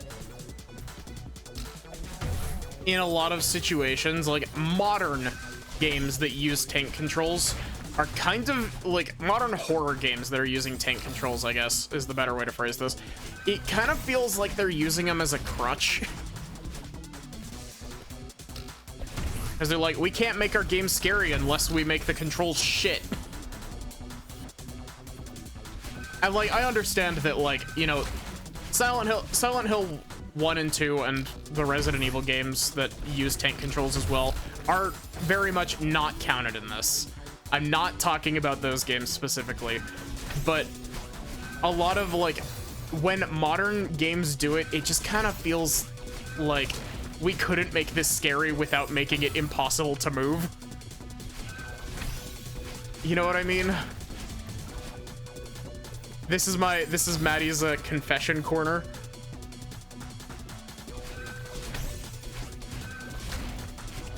Because, like, here's the thing. From what I've seen of Silent Hill, like, from what I've seen of Silent Hill 1 and 2, like, those games could stand on their own without the tank controls. Like, the tank controls make you feel helpless because, you know, you don't have any control of your character. But, like, those games' atmosphere is brilliant. And this is coming from someone who knows very little about Silent Hill. Bowie.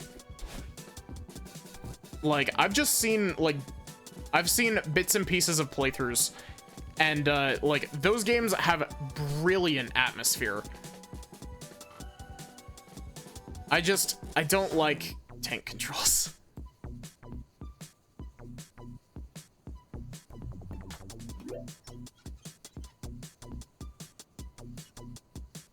I'm sure I'll get used to them as I start playing more games with them, because I've only played, like...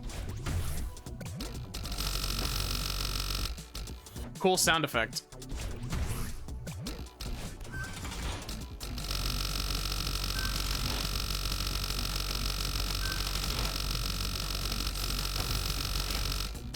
Sachi's not here. Sachi can't comment on the tinnitus room. We found it. We found the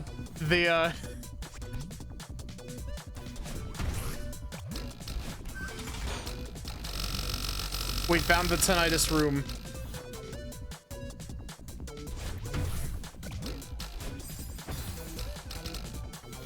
Oh, wait, I'm supposed to go up.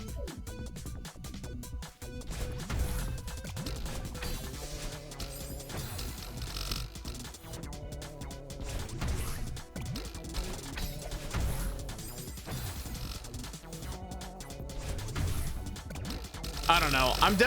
I'm sure that I will really enjoy the first 3 Silent Hill games.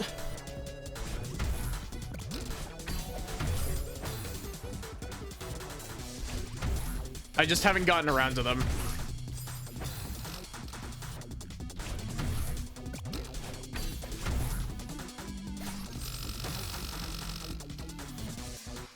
Horned brother tinnitus.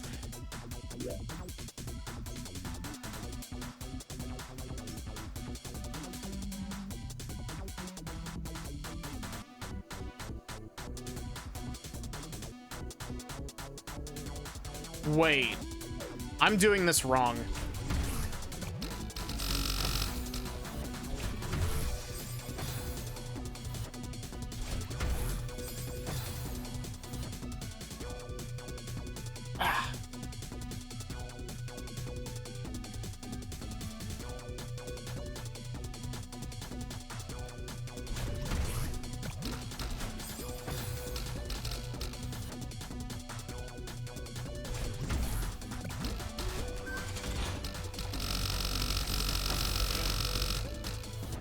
Okay, so wait.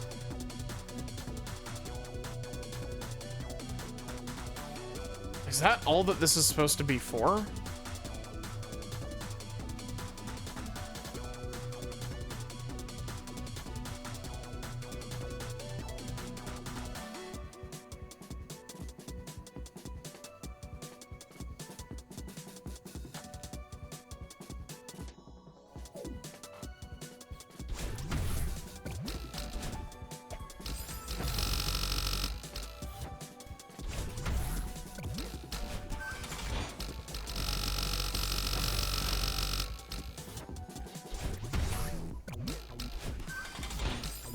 I'm not supposed to fling back over to the other pufferfish, am I?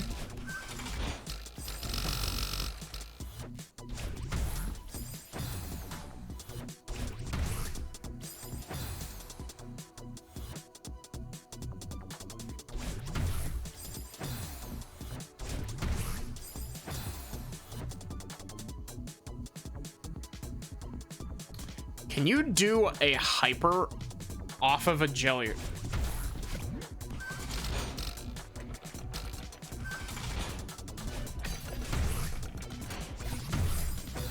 Weird.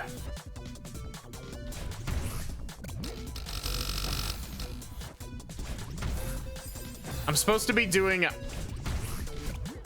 that.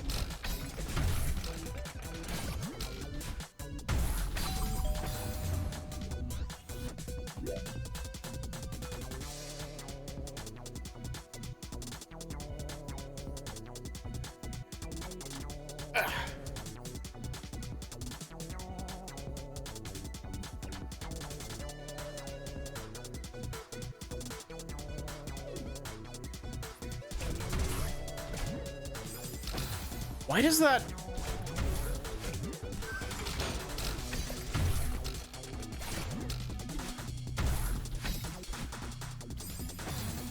I don't understand why that works the way that it does. Why does me dashing down diagonal into this send it down more?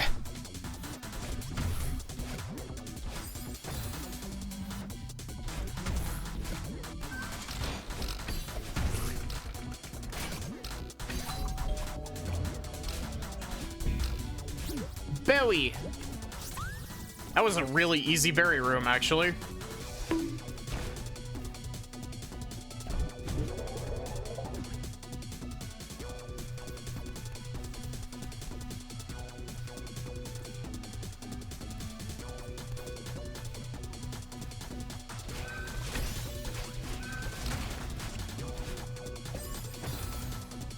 How many deaths do you think we're gonna have at the end of this level? I'm really surprised I haven't been consumed by the salt.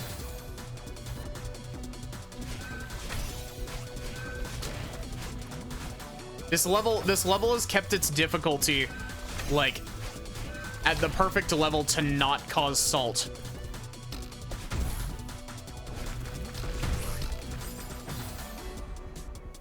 All of them.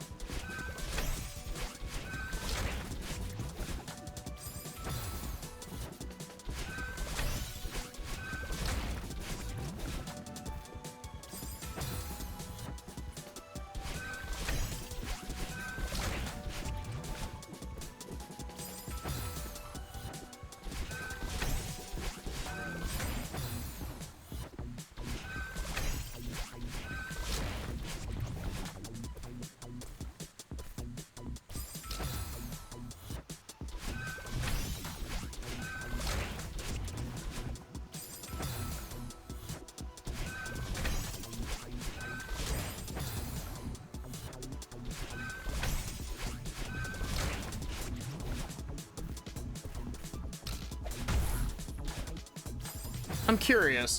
Thinking about the big hat. Do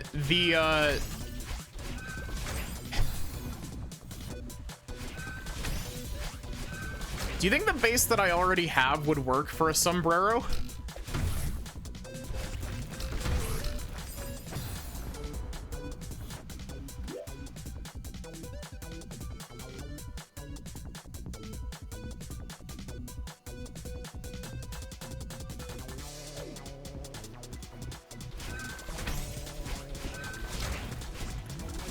You just cut the little floppy bit off the top of the hat.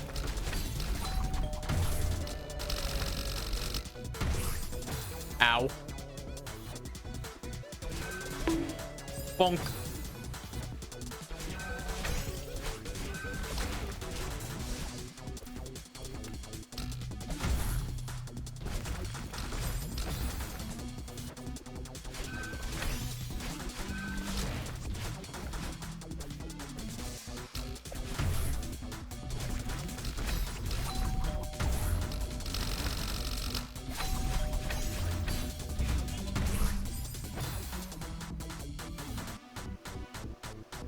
Sombrero is just a big hat with curved up edges and a rounded top. I think I would just need to like take the little quiff off the top of the hat and then add like one line around the outside edge of it that looks like the rim coming up. And I think it would be basically golden. I was thinking about it. I was like, how hard would it be to do like other hats?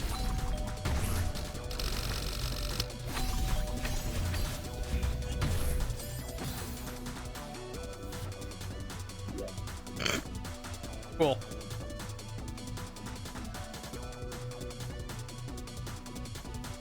This right here, this is mean because this kind of... Oh, never mind. That's actually really cool is what that is.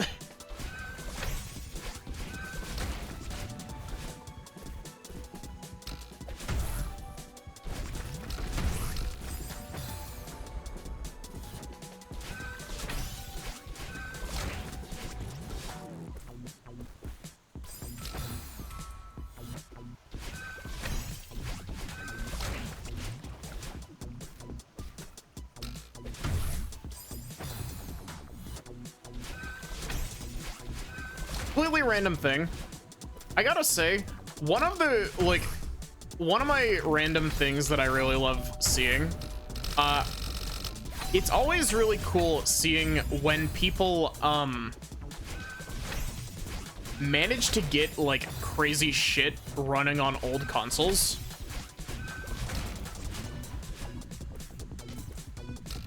Because it really goes to show how like crazy optimized you can make programs to run on old hardware, and how much like hidden potential old hardware had.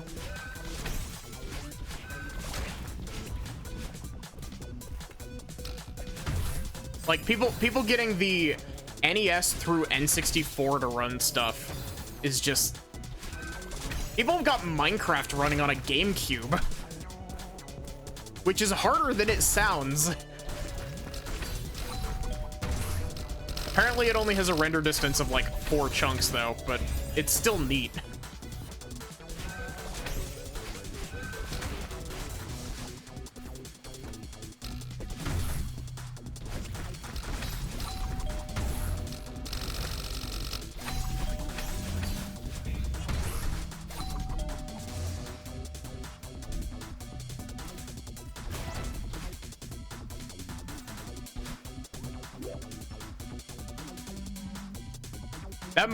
That room was really fun. I like that movement a lot.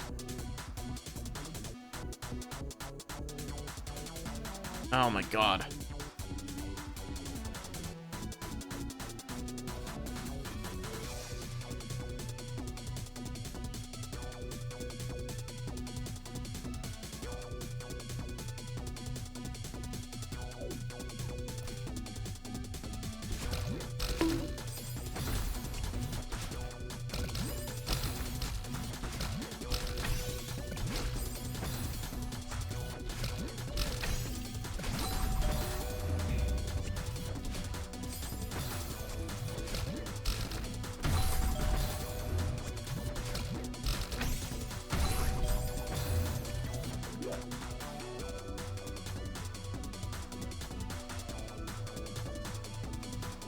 Okay, I guess I'm supposed to go up from there.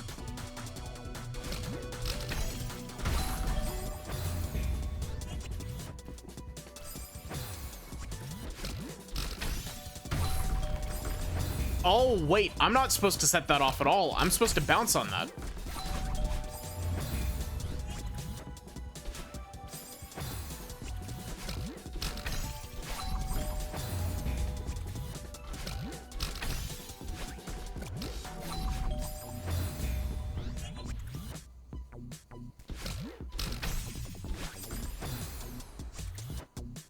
Oh. Ah, I see.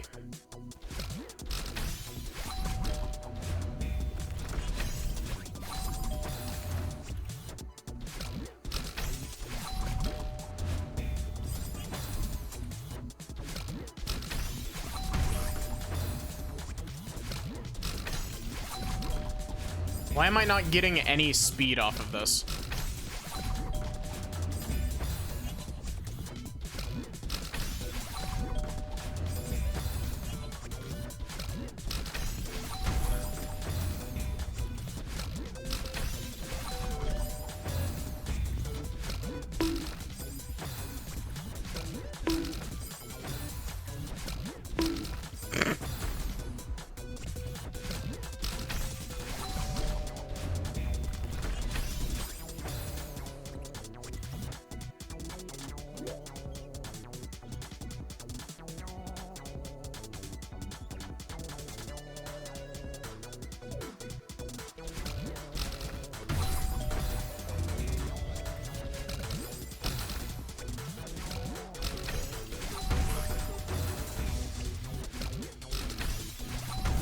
Oh wait, can you do a super off of jellyfishes instead of just hypers?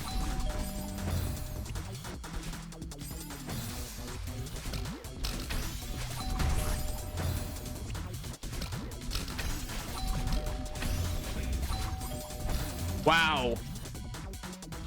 Also, I said jellyfish again.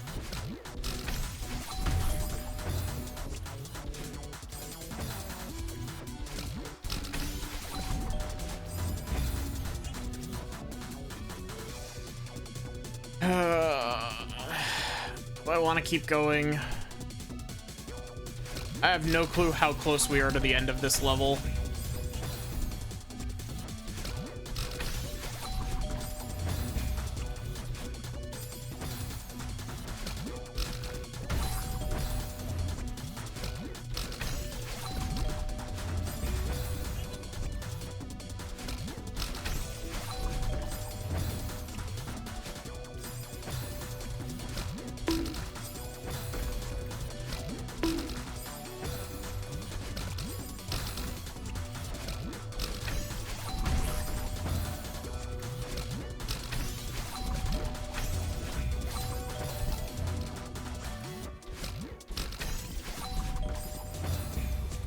Timing on that is a little bit weird.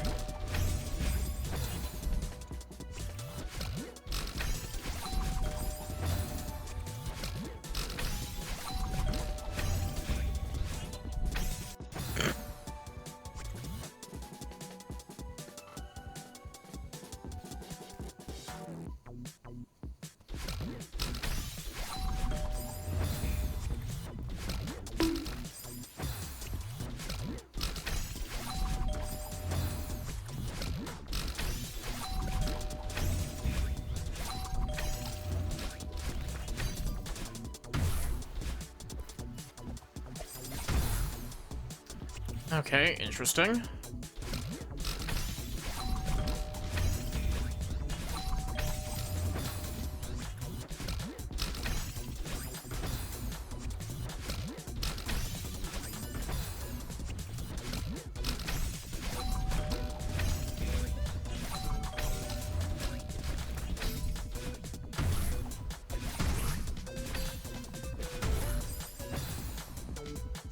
This is some neat movement. I'm enjoying this level a lot.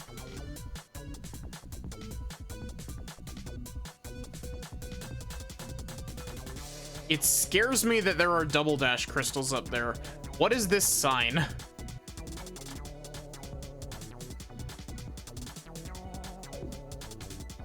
That's the...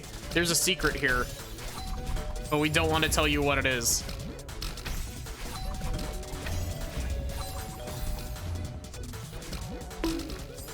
Bonk.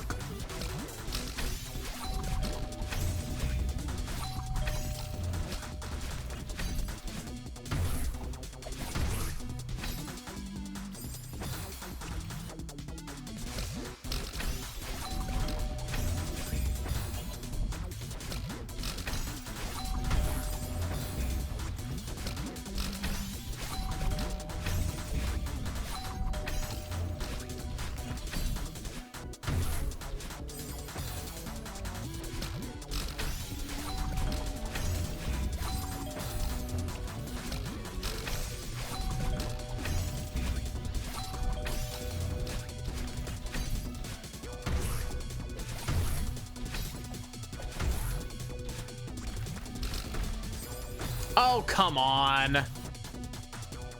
I wanted to see what was up there. And they covered it with a waterfall. Just enjoying the music. Yeah.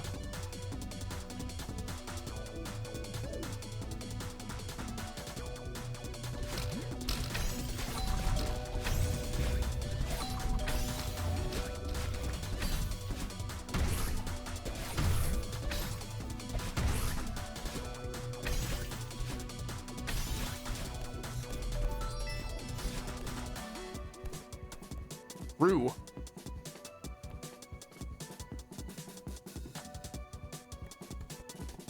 Stage would piss 90s homeowners off.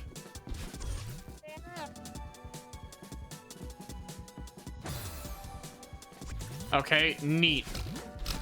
So next time I get up there, don't go in the magic portal.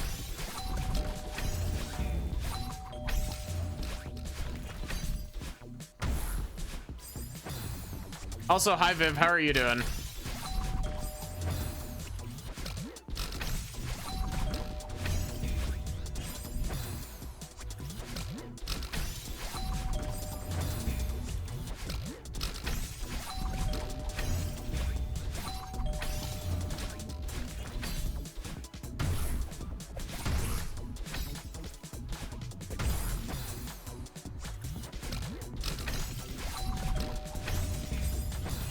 Doing good, just got out of the shower. Nice.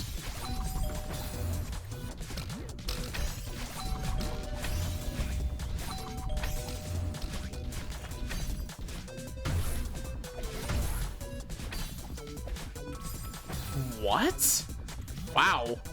Threaded the needle there, holy shit.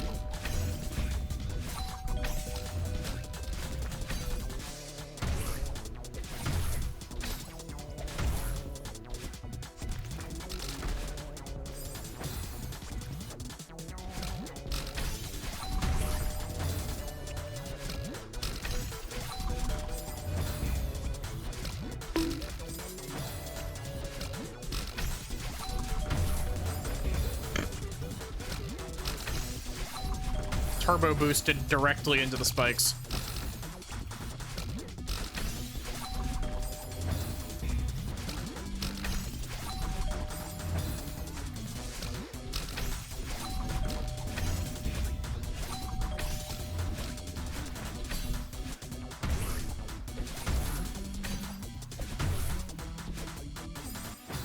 Wow, you gotta get a good wall bounce off of that.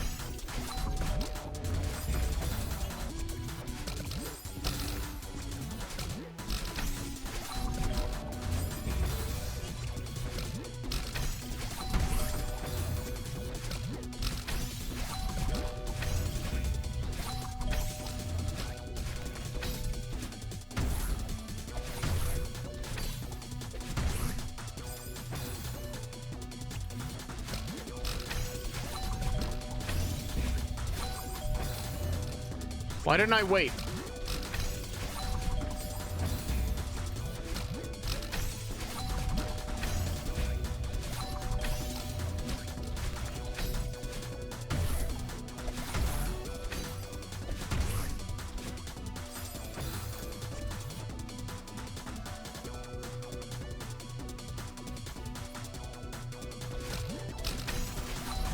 Thanks to the way that I'm gripping my controller, this is starting to hurt my hand.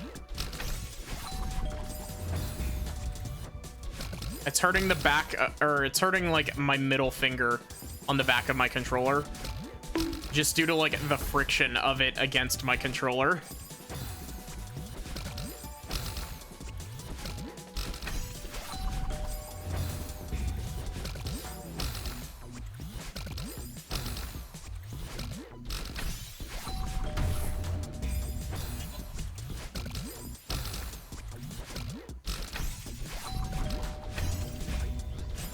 Really?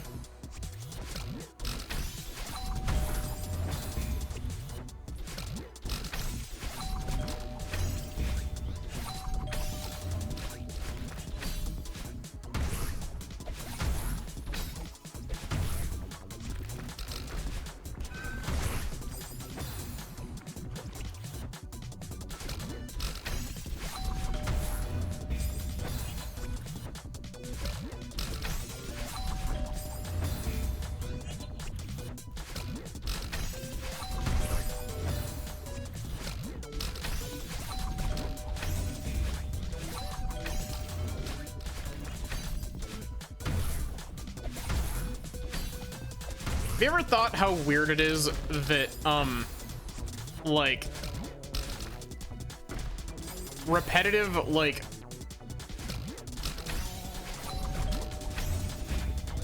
you get, you, like, build muscle and, like, you know, hand-eye coordination by doing stuff that's repetitive. But, at the same time, like, doing repetitive motion can actively be bad for your joints.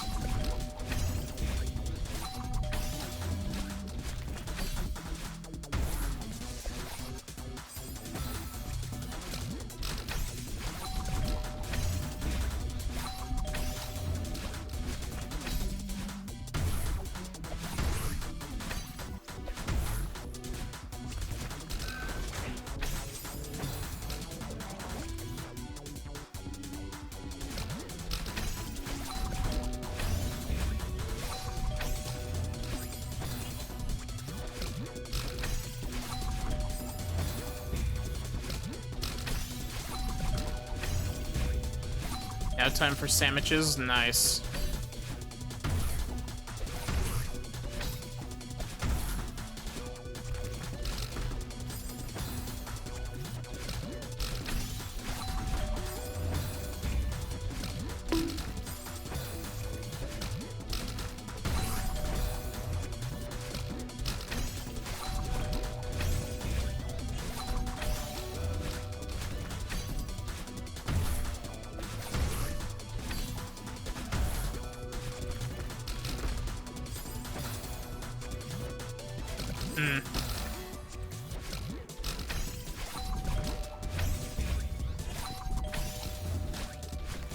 My texture issues won't let me like condiments on sandwiches.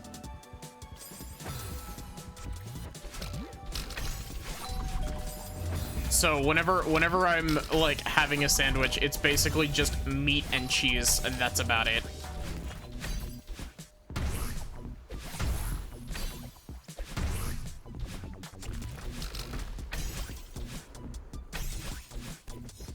Okay, we did it.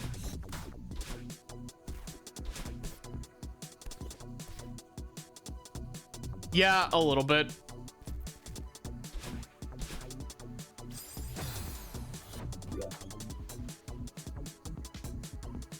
Oh my god.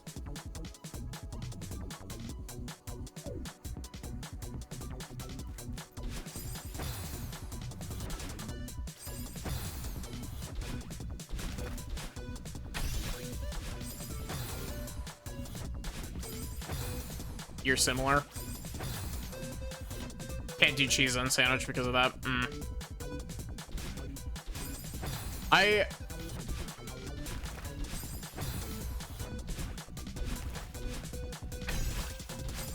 think another big part of it is just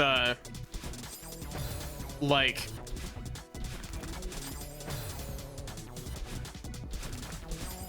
for the most part, like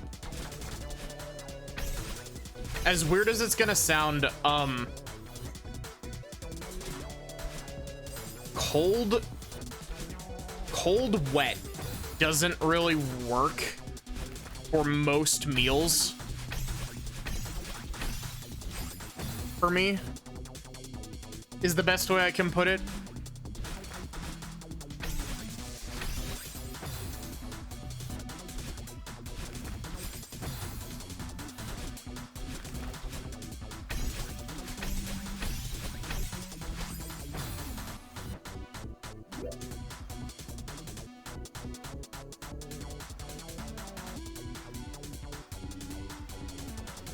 No.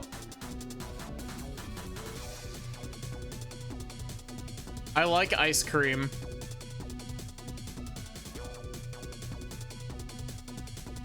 This is a really interesting room.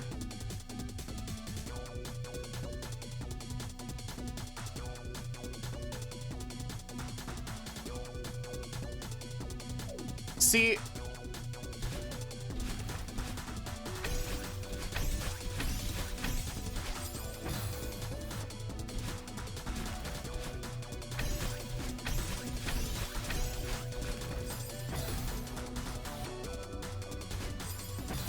like, I don't mind crunch on my stuff as long as it's dry. Like, I put chips in like sandwiches and hamburgers.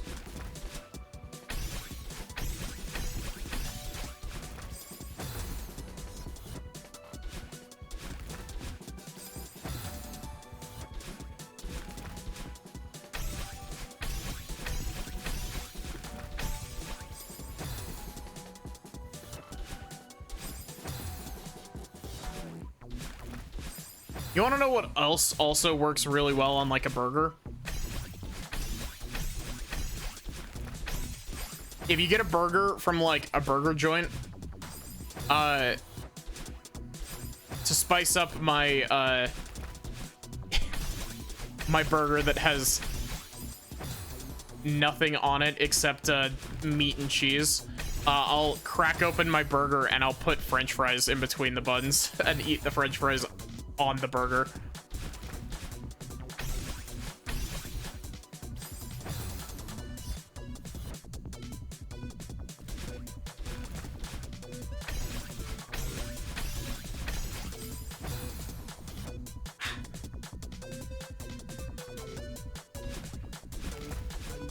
Yeah, kind of similar to a chip buddy, I think is what they're called.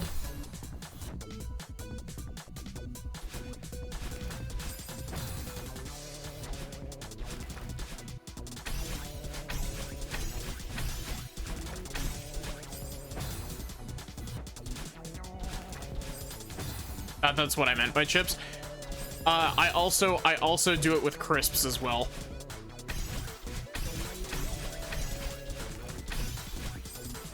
For everybody who lives in Europe. For everybody who's Europe.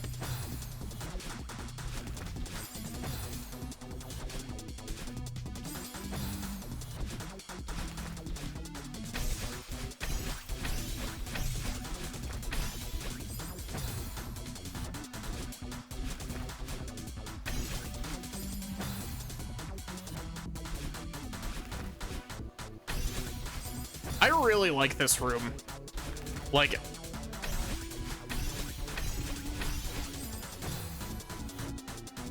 me and escaped yeehaw.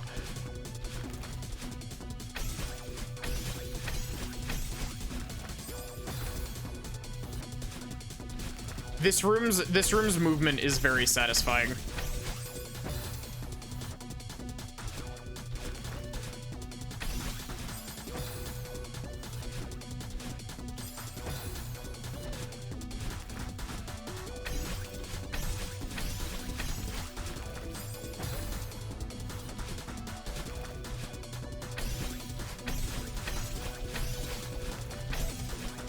I need to wait a sec before I do that. Also, my thumb tip is starting to hurt.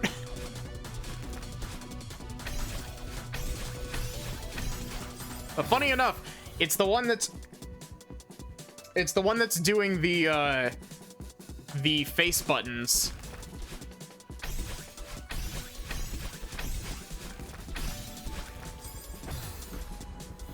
It's my thumb that's doing the face buttons that's starting to hurt instead of the one that's doing the D-pad.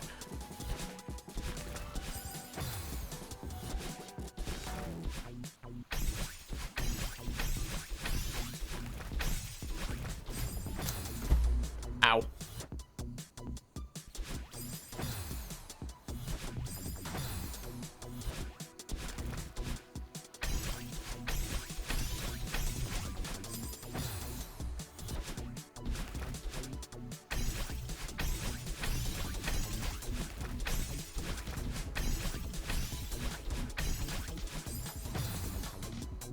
Ooh.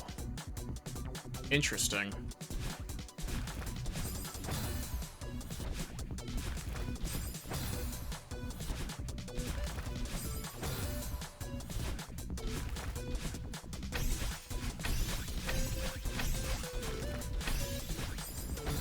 Really? I caught the, like, single pixel that was outside of the spikes.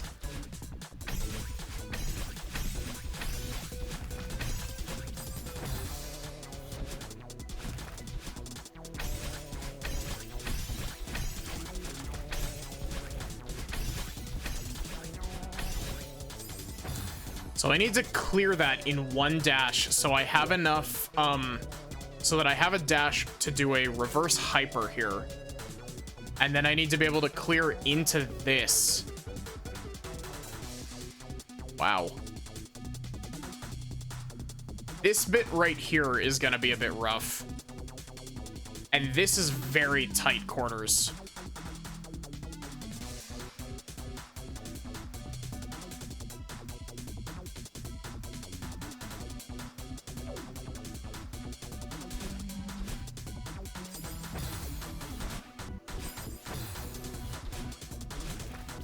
Usually I don't do the, like, these bonus room type of things. Like, I'll do the strawberry rooms, because there's a reward, but...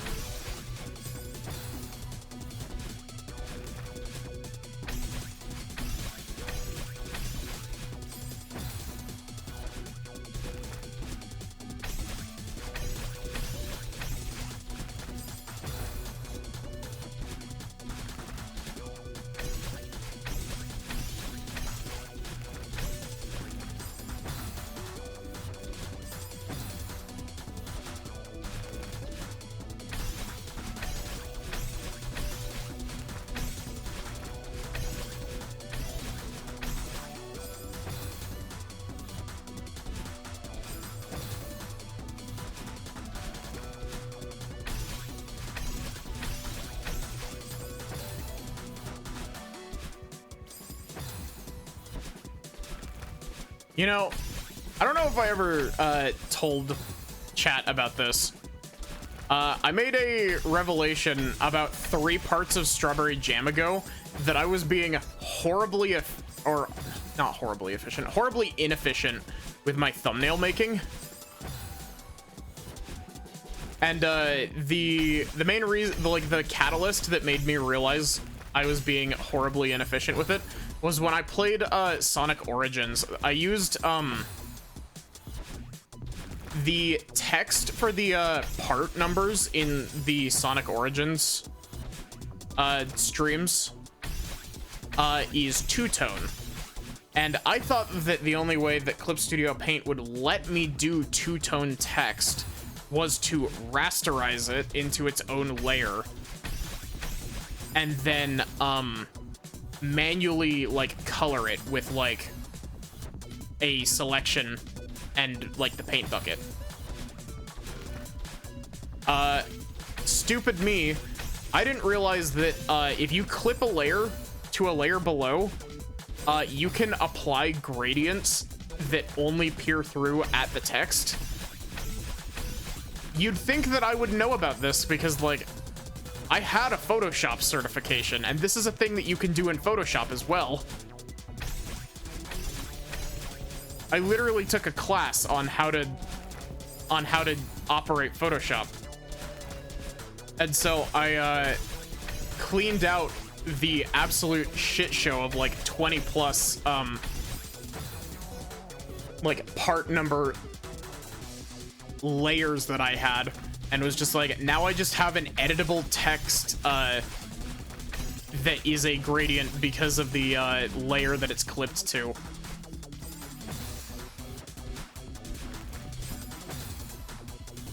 And not only that, I also found out about my thumbnail making process has become significantly more efficient due to the fact that I've actually started looking shit up. I also found out that you can add layer effects to folders. And so I like outlining my part numbers in most of my thumbnails.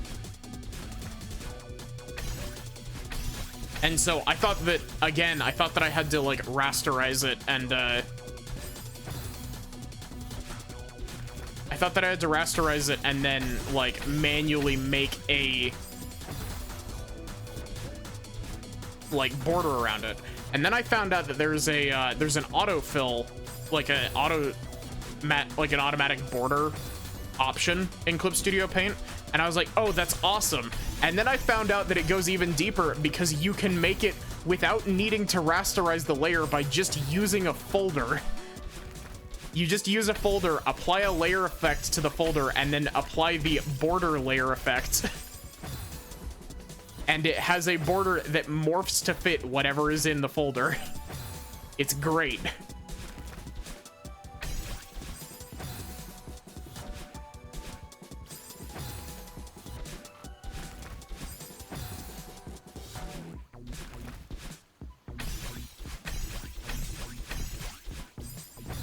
It's also really funny because part of the thing that got me to start looking into the border stuff, like way back when, I don't know how it took me so long to have this like breakthrough, because one of the things that made me start looking into it is I asked Sin for her Clip Studio Paint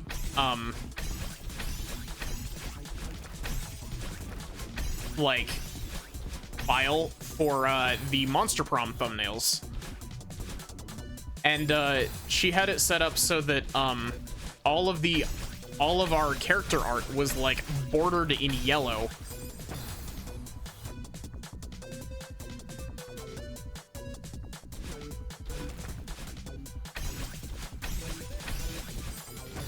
Yeah, you apply layer effects to the folder itself, and it'll apply the individual layer effect to every layer that's inside the folder.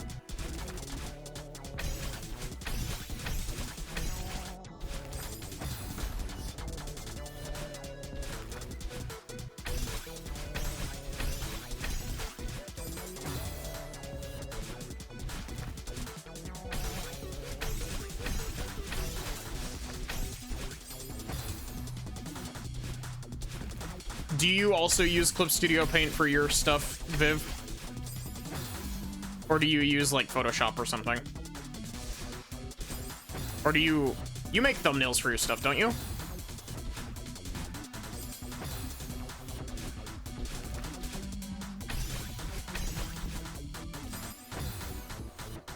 Yeah, there's a window that you can enable in the right bar. Used to use Paint 3D.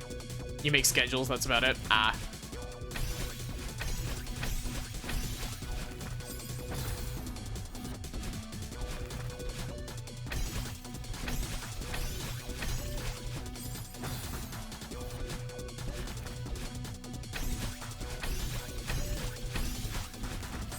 Clip Studio Paint is such a good program.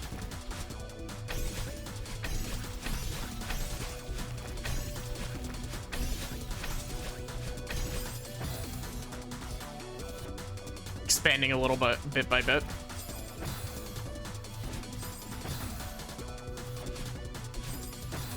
We gotta get you into doing art.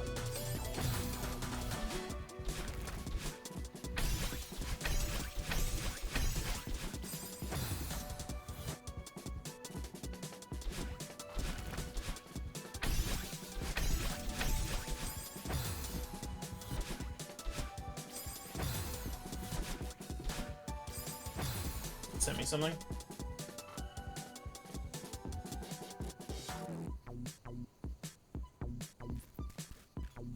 Oh yeah, that looks really good.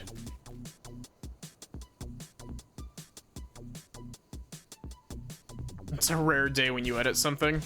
I mean, as much as I hate to admit it, I've kind of gotten a bit lazy with my thumbnails.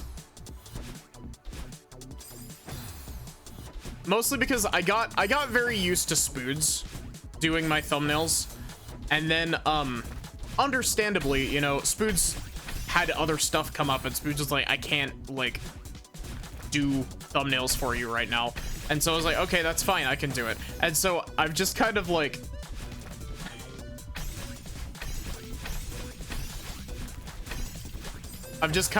started sticking the big hat on stuff. And on rare occasion, very rare occasion, I will like do more complicated shit. But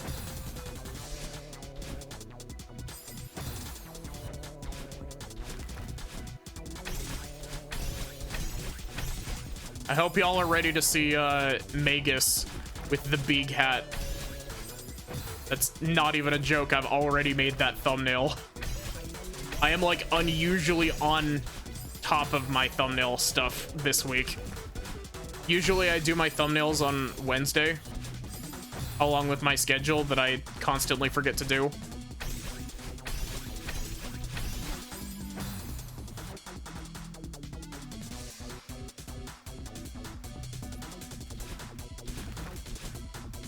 I mean, you can do a lot with like some people will be elitist about like, oh, you need to have like X, Y, and Z to be able to do digital art, but like, nah, just if you can use your mouse, more power to you. I just cannot stand using my mouse for art.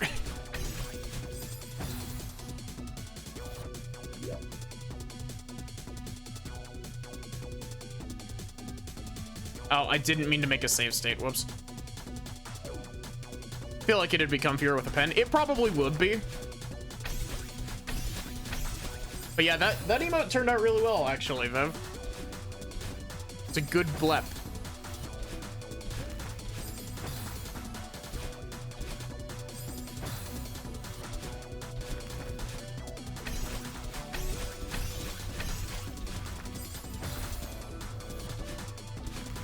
Yeah,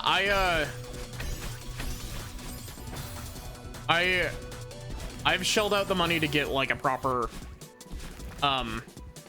like pen display, and like I love it to bits, but like also I fully understand like people's hesitancy to get one, especially like if you're not like a super active artist. It's like I can't, like, the cost is just a lot.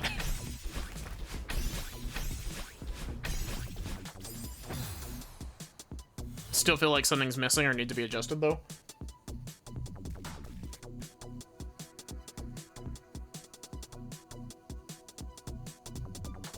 Don't have money for that, yeah.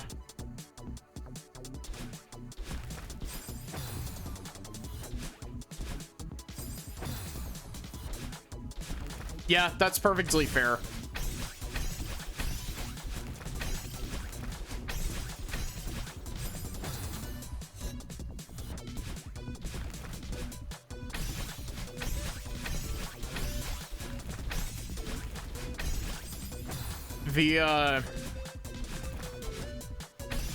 I have a friend who swears by the pen tablets that aren't a monitor. I have a friend who swears by those.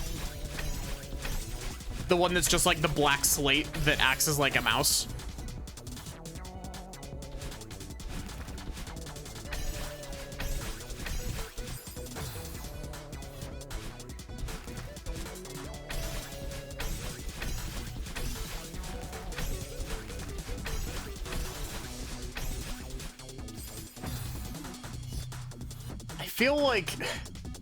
I can't tell, but I feel like I should be able to go over the top of this spinner because it looks like there's no spinner on top of it.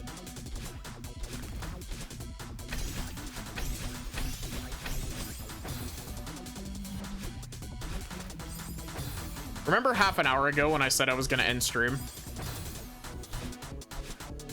Yeah, honestly, that's my issue with traditional art as well, is that it's too messy. Plus, I rely on the undo button a lot, like a lot. I also really, I rely a lot on the transform function as well.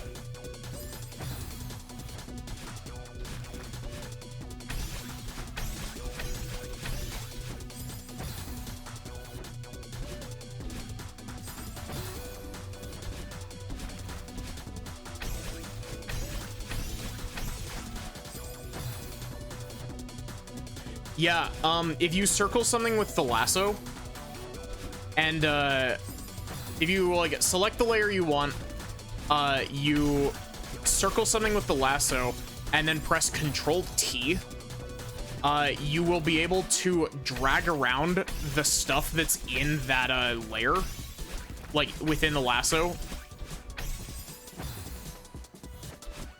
and just move it around freely.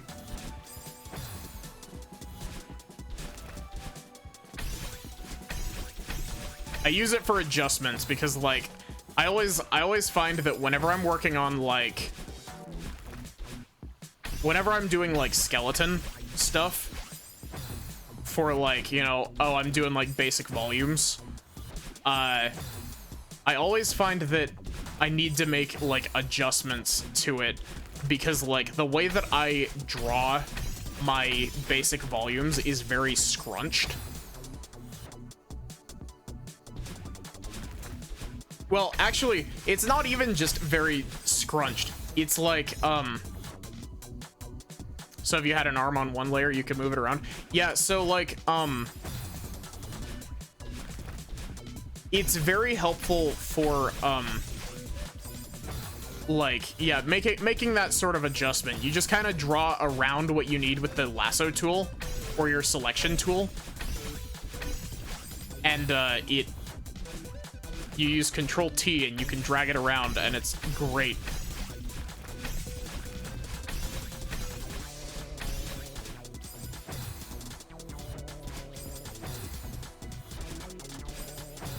I also make a lot of use of the copy paste.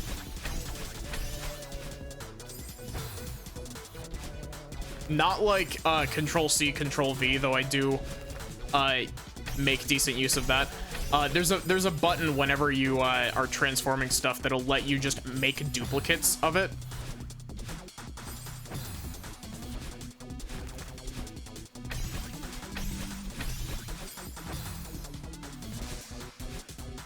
Digital art is so, like, I like doing art.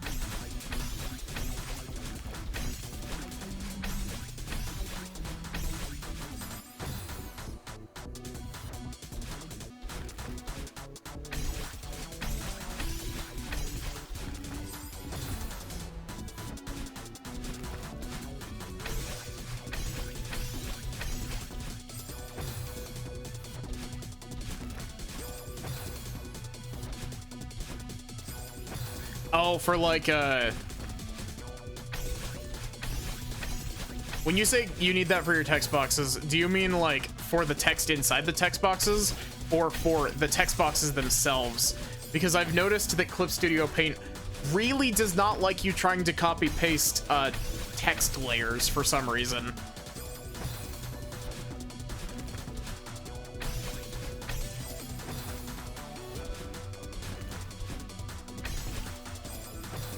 The boxes themselves, there are ways to do it. It's just really weird because you can't just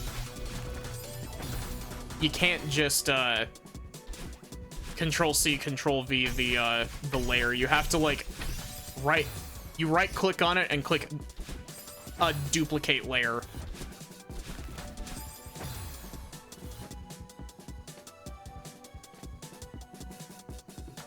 make them, move them, adjust, rather than having a layer per box. Yeah, the way that I've got my schedule set up as a Clip Studio Paint file is all of the text is still like, it's non-rasterized text, so it's all editable.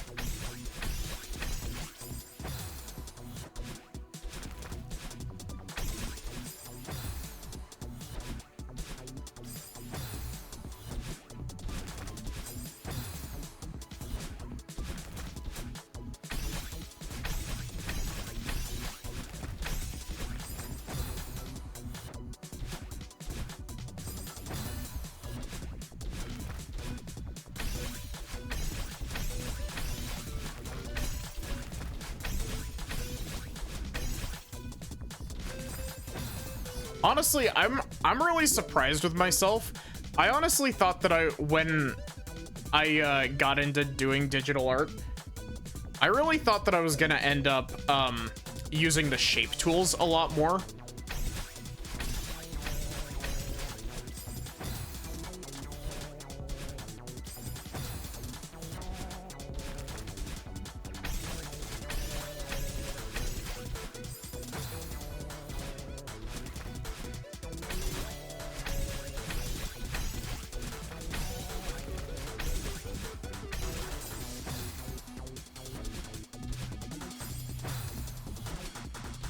Like, I only ever use the shape tool when I'm working on overlay stuff.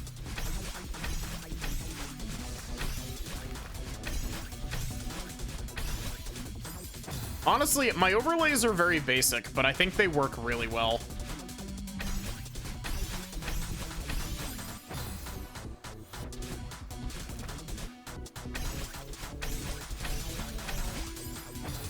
I do really like the stuff that my friend made me, though.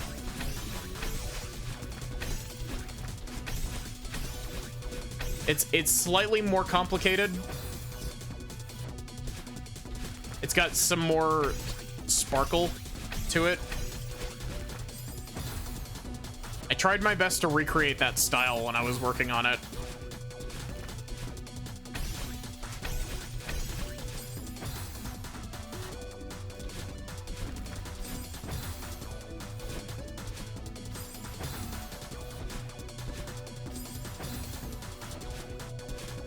Come on.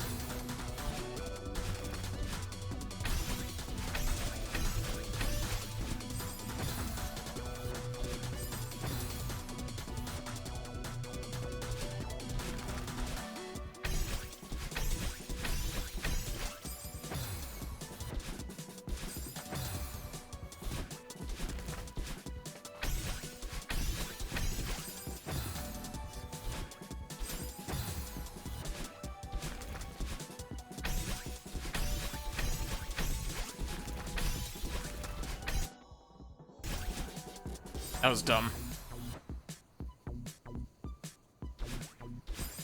Yeah, honestly, like, here's the big thing. Here's my 2 cents on like having a quote unquote art style.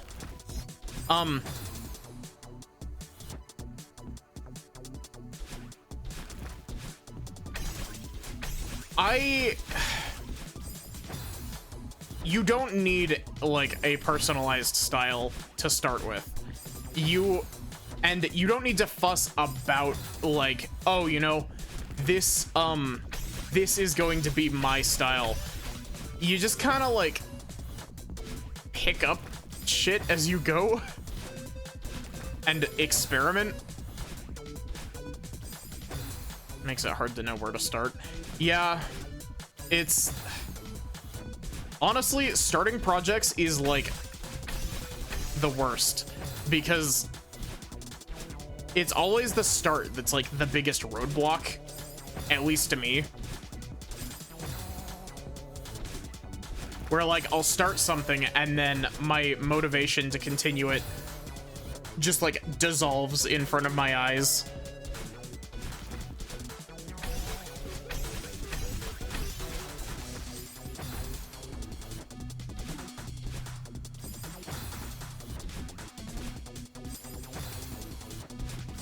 But yeah, so many people, like, something that I, like, it feels really weird talking about it like this because, like, most things are started because you made yourself laugh with an idea. That's, like, that's perfect, honestly.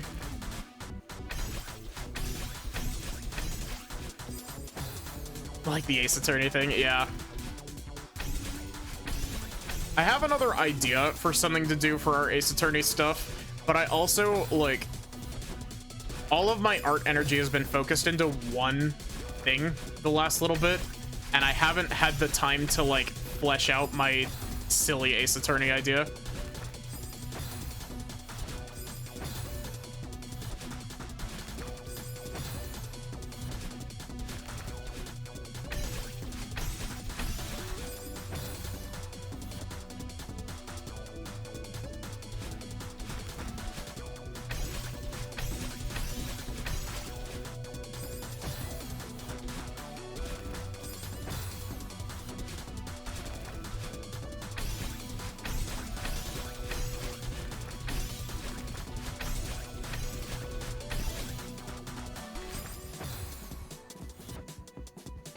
Mad respect for the people that do commissions. Yeah, honestly, like, I have commissions for, like, the Gremlins and the Bee Cats open, but it's also one of those things where, thanks to the way that I've drawn those, I have templates, and so I don't have to worry about the stupid ass, like, start of drawing process because it's already been done.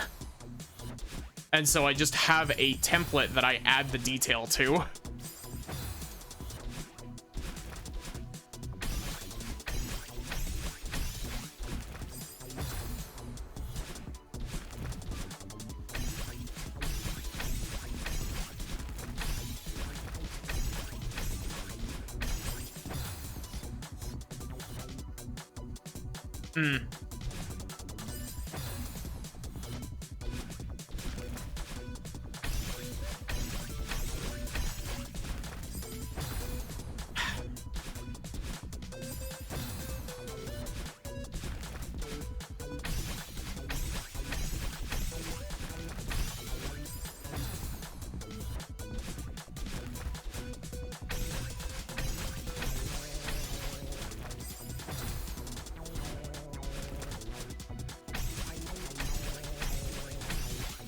Honestly, the funniest thing is that I think everyone would be very surprised at how long it took me to actually make a template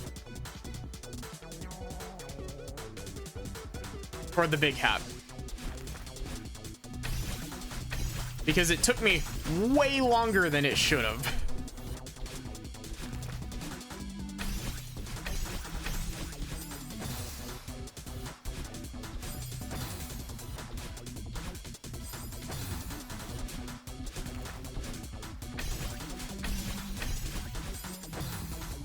My hands are getting really sore. Gonna get myself a blister on the side of my finger. Gonna rock up to D&D later today and they're gonna be like, hey, how'd you get that blister on your hand? I'm gonna be like, I played Celeste for 2.5 hours last night.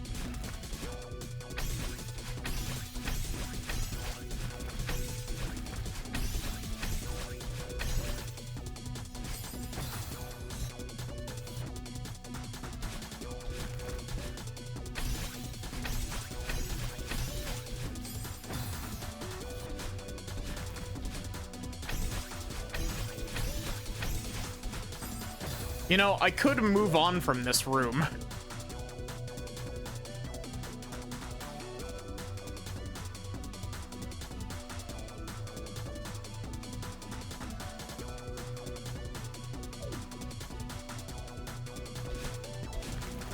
I don't have to do this room.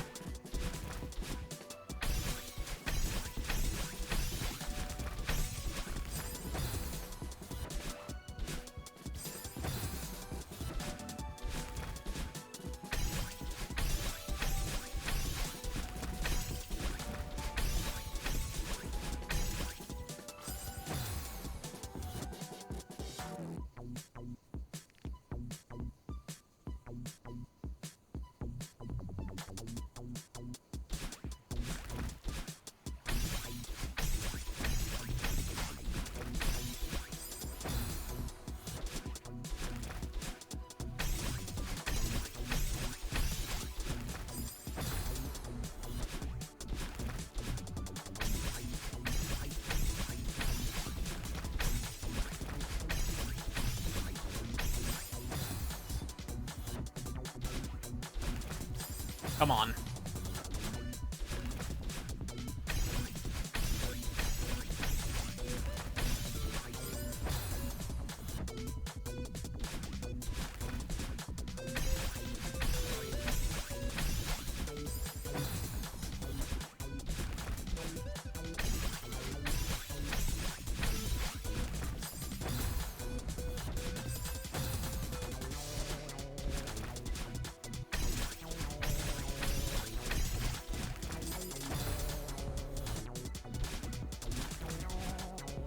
How and why is it my right hand that's, like, getting upset at me for this, instead of my left thumb that's the thing that's moving the most and fat fingering all of these D-pad inputs?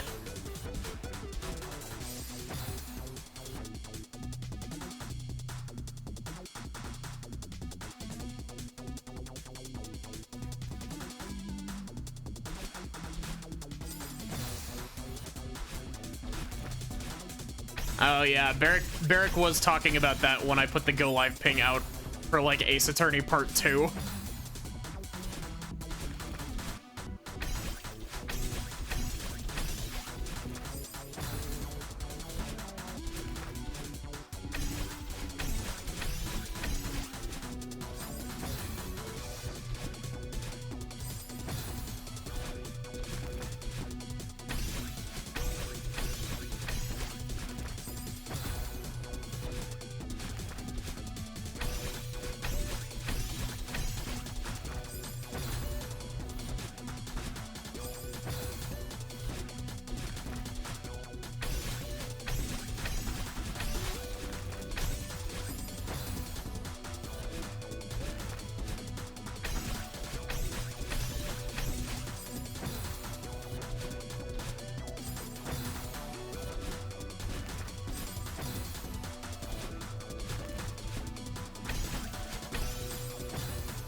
Also, chat, you have full permission to ping me over this next day if I don't have my schedule out when it gets, like, close to the end of the day.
Yeah, I'll try my best to actually get the schedule out. It's probably gonna be 90% Maddie plays Sekiro.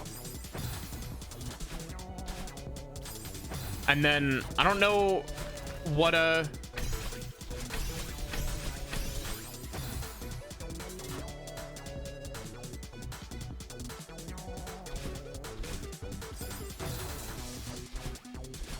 were we planning on? I hate to put you on the spot like this, Viv, so if you don't have an answer, you don't have to answer. Are we planning on doing Ace Attorney this week? Had a couple of shysters. Yeah. We can totally do more. Cool. I always forget to ask before I'm, like, sitting down to make the schedule, and then my brain is like... My brain is like, okay, I can't make the schedule without this on it.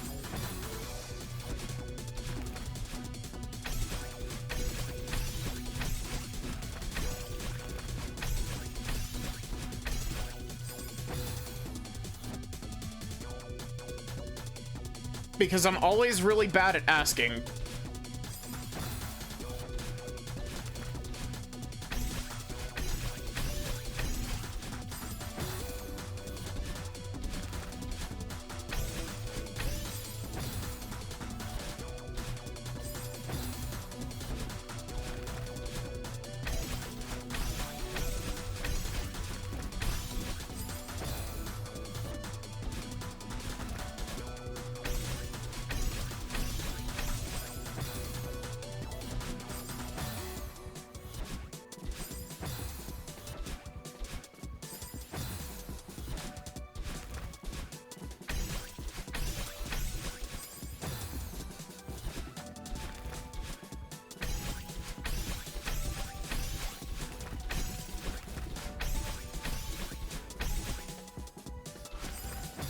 Oh, come on. I didn't get the reverse there.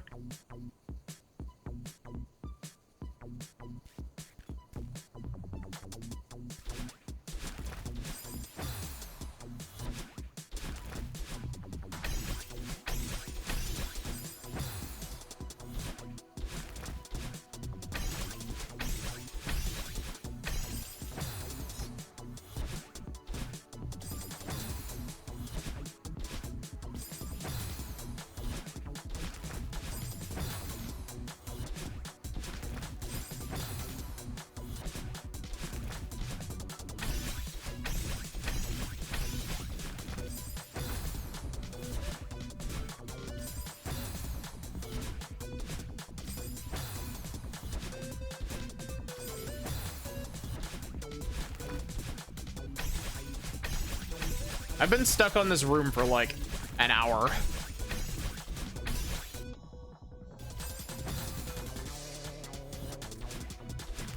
Also, if you see me pause, it's definitely not me actually pausing. It is actually 100% of the time been me accidentally pressing my jump pause button, which is my triangle button.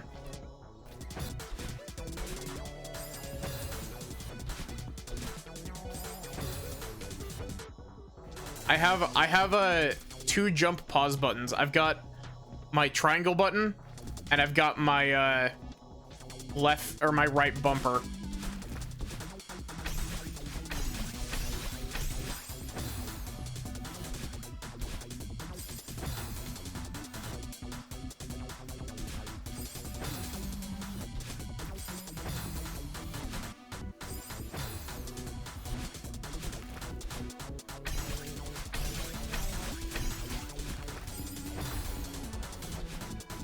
This room isn't that long. It's just very, very tight movement.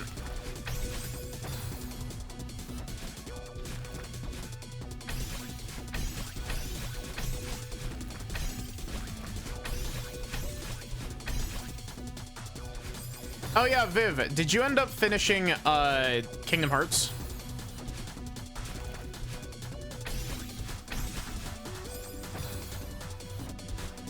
Did you do everything you wanted to do in Kingdom Hearts?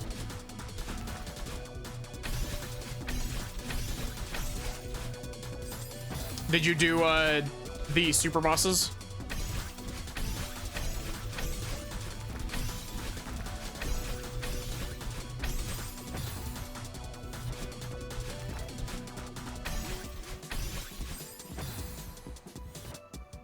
Turns out there wasn't an achievement for basic Keyblade. No, oh, that's extra sad if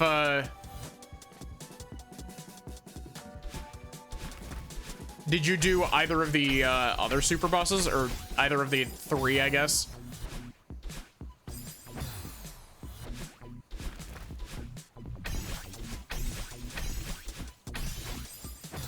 Because there's a mysterious figure, Kurt Zisa, the Phantom, and Sephiroth.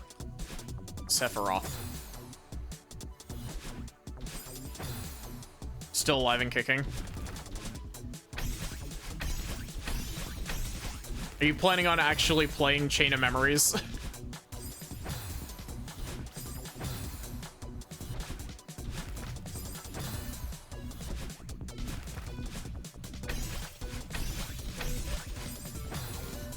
eventually. What's your opinion on deck builders?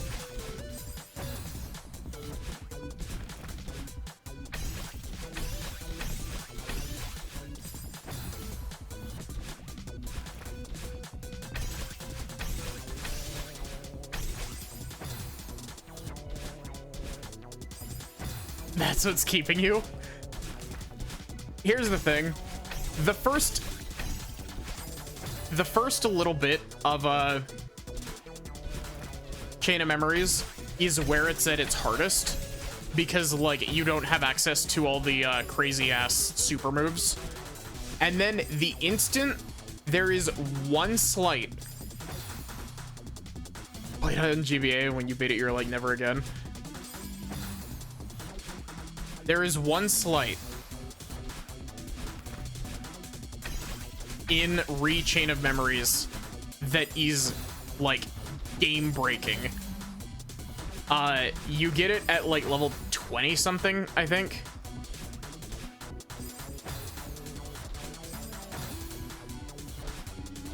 And it trivializes all boss fights if you use it properly. It's a sleight called Lethal Frame, and you just set your deck up so that it's just that. This is how I beat Chain of Memories. Is I got the Lethal Frame sleight, and basically it's like the sleight combo is like 1 time magic card and 2 Keyblade cards or something like that. And so it was just like, okay, I will make a deck of nothing but this. And the biggest thing is that if you put them in order in your deck instead of like all of your Keyblades in one spot and all of your magic in one spot, like you do time magic, Keyblade, only the first one needs to have a high number, because the first one actually, it doesn't even need the high number, because you can have the Jafar enemy card in your deck as well, because the Jafar enemy card makes it so that your like 20 cards are uncounterable. And so you play that first, and then after that you do your first Lethal Frame, and then mash the triangle button until the fight is over.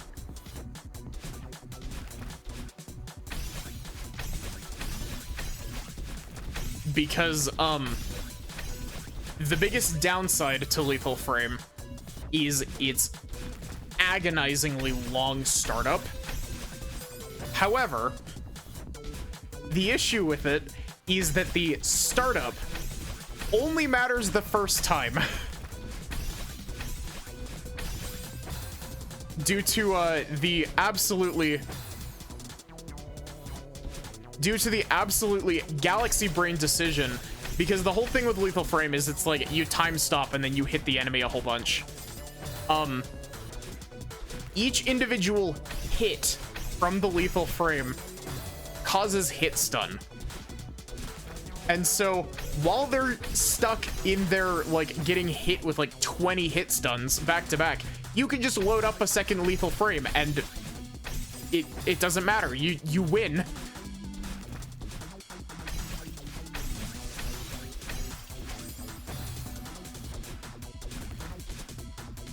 I'm not really great at deck builders for the most part either. It's just it's one of those things where it's just it's become a little bit infamous around Chain of Memories, is just like the sheer amount that you can shatter the game balance with Lethal Frame.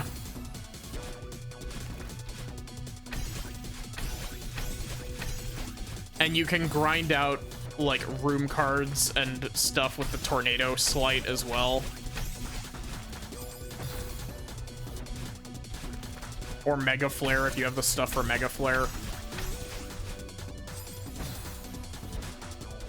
It becomes a really, really easy game in the later chunks of it.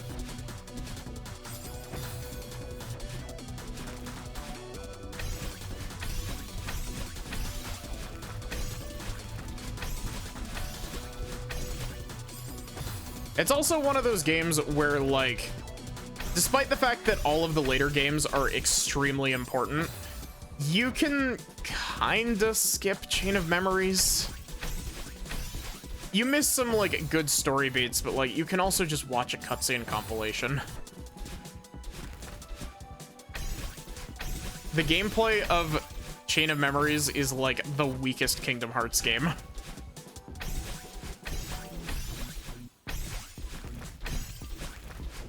I don't know how I saved that.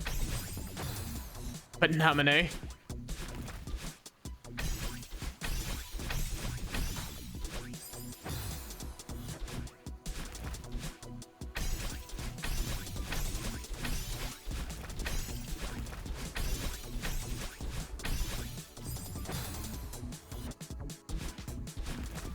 I still gotta play 3.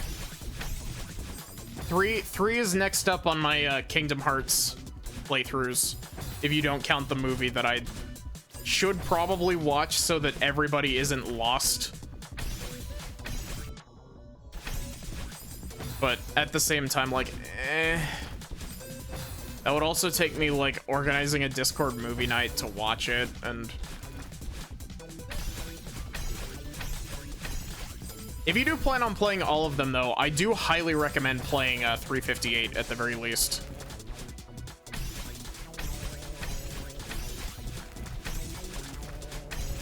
Instead of watching the movie.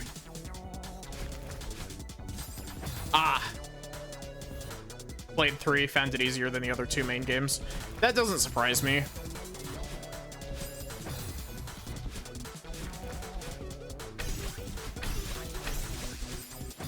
I haven't touched 3 at all, which is really funny considering that I bought it on launch.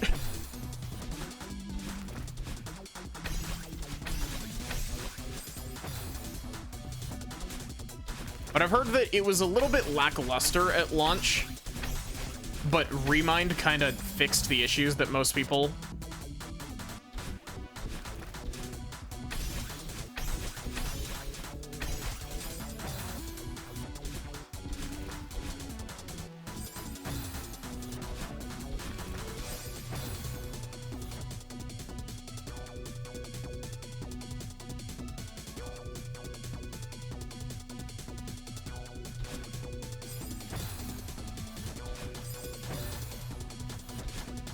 See, here's the thing. You can skip Chain of Memories, like, and still have 2 make sense. You cannot go from 2 to 3 and have shit make sense. You will not understand 3/4 of the stuff that happens. Like, you won't understand who the main villain is.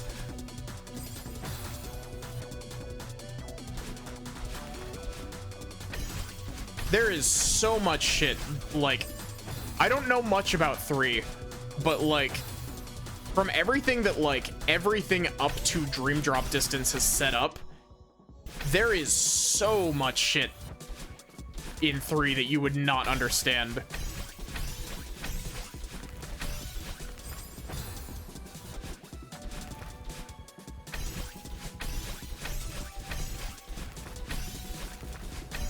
You wouldn't know who, like, 1/4 of the cast is. Actually, no, probably more than 1/4. It would probably be like 3/4 of the cast. Because you wouldn't have played Days, you wouldn't have played Birth by Sleep, you wouldn't have played Dream Drop to get any of the lore drops that Dream Drop has.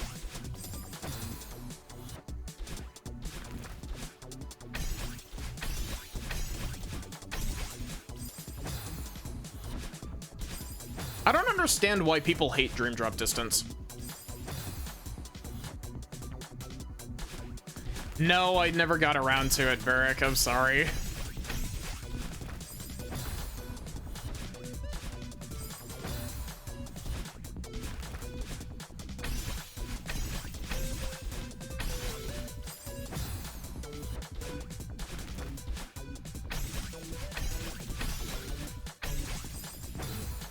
Which one is Dream Drop Distance?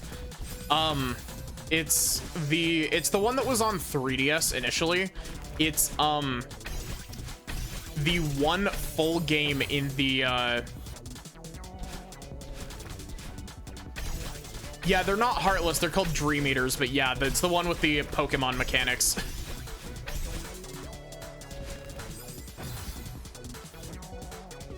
Yeah, Dream Drop Distance was originally a 3DS game. It is the one and only actual game in the 2.8 Final Chapter Prologue bundle. There is only one full game in that. There is a tech demo for 3 that is 0.2, which I played recently, which was good, but weird because it's a tech demo.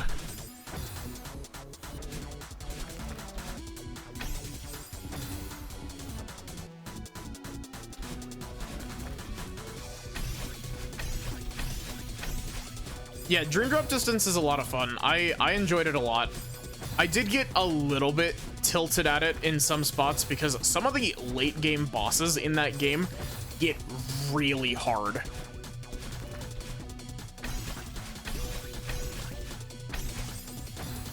The oh fuck, what is it called? I think it might literally just be called like the Nightmare Hooded Figure or something like that. That fight kicked my ass. Or Hooded Nightmare.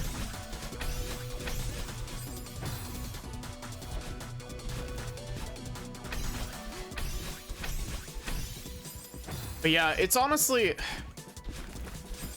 thinking about it more, the reason that people don't like Dream Drop Distance might have to do with the fact that it's part of the 2.8 collection, and the 2.8 collection is priced like the same as the rest of the games, but it has no games. It is literally just Dream Drop Distance.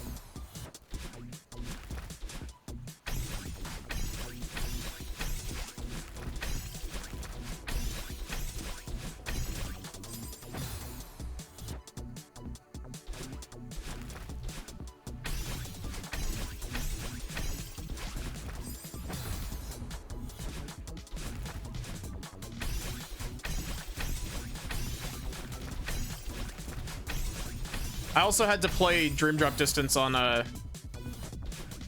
PS4 because when I tried to play it on PC, it really was struggling running on PC. I don't know why. Though apparently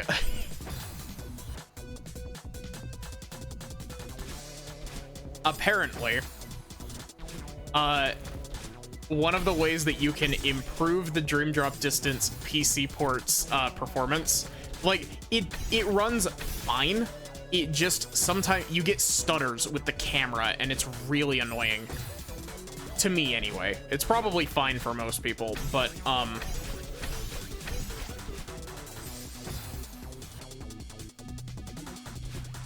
it's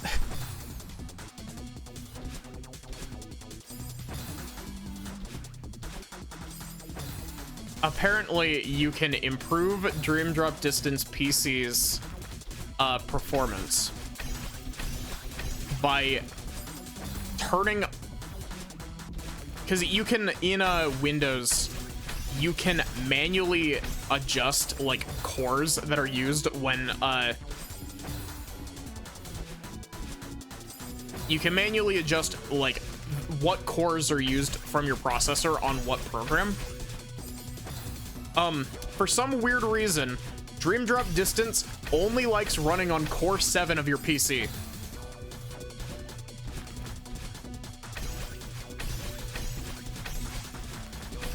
If you turn off all of the other cores for Dream Drop Distance, it will start running smoother, apparently.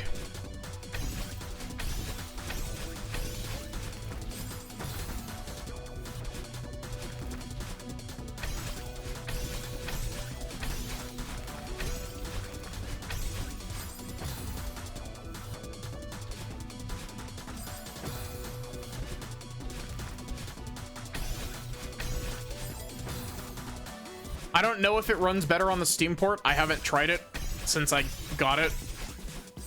But the Epic Games port of it is not great. Well, I say not great. It has the stuttering issue. I don't know if the PC, if the Steam version fixed that issue or not, but...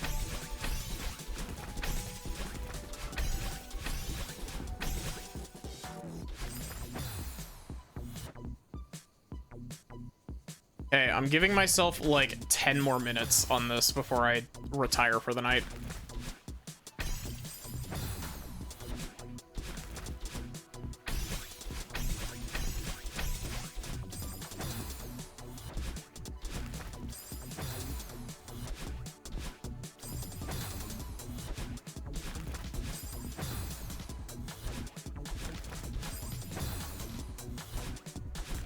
But yeah, it's really weird because it's all of the I think you were experiencing a little bit of this as well, Viv. Some of like the Kingdom Hearts games seem to have some weird frame rate issues with like the cutscenes on PC. Like, did you ever get stutters in cutscenes?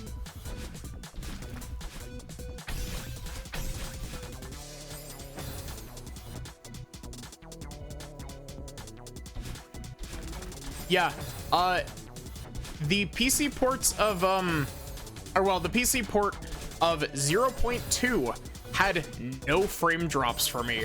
It was running at a smooth, like, 120 FPS.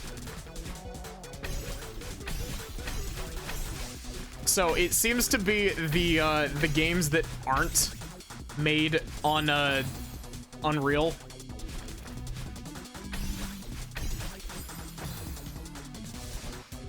that have weird issues on Windows, because I had literally zero issues playing through 0.2. Granted, that game is 2 hours long, but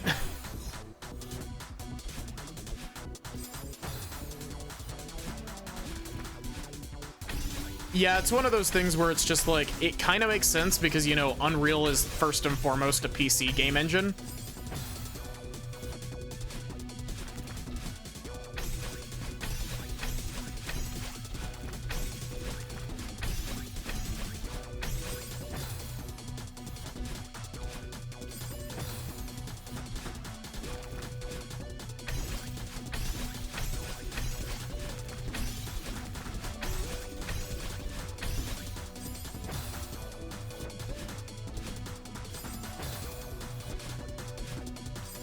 But yeah, that also, I haven't verified it myself because I haven't played it yet. But that should also mean that KH3 runs really well on PC.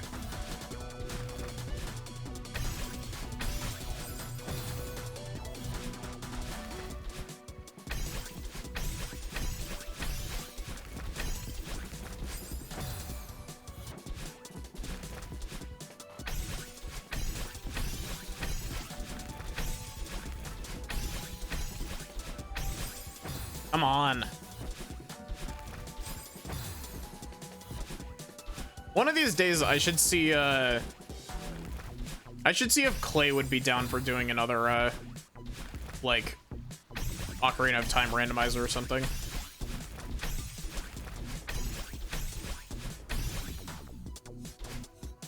Come on, really?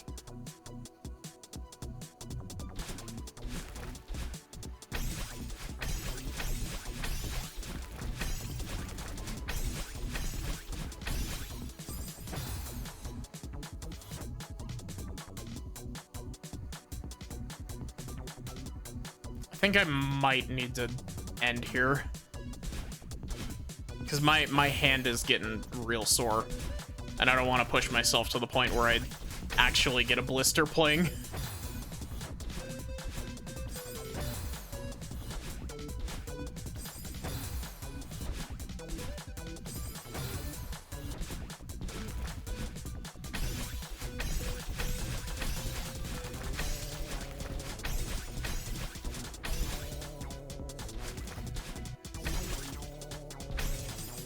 Oh, that was so good. That was the furthest I've made it.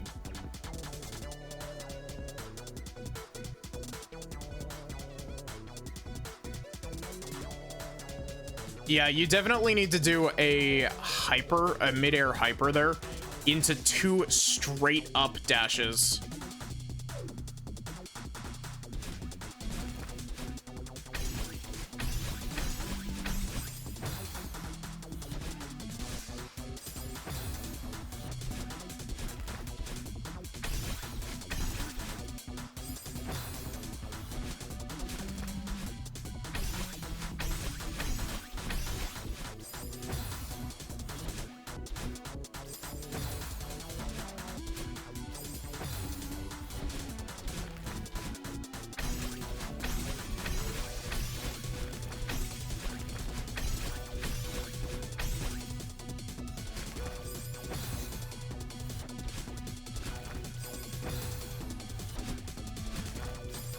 Come on.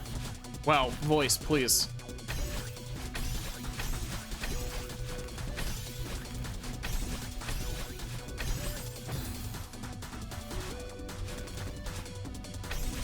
Why has my voice suddenly decided it wanted to play horse?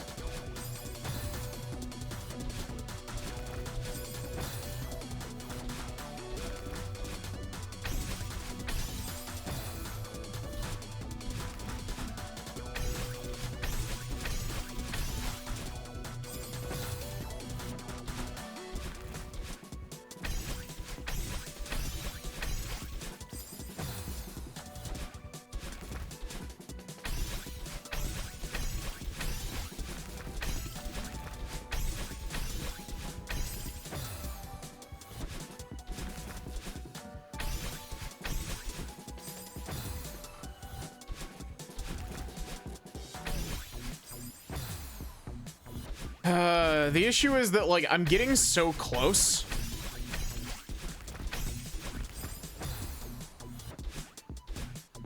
And the movement for this room is so fun that it makes me not want to stop.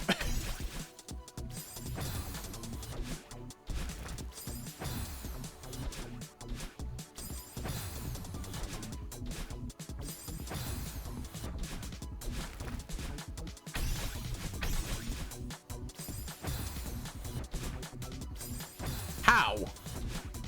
How?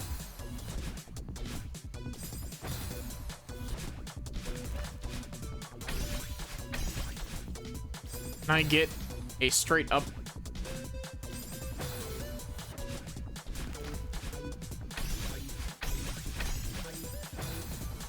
What? Excuse me?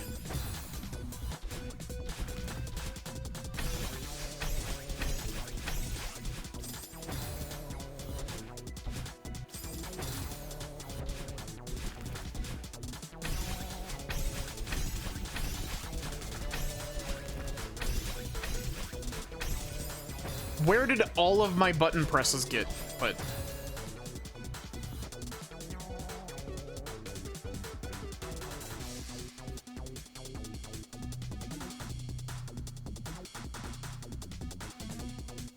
Do we have a stream crash? No? Weird. Maybe? Did we have a stream crash?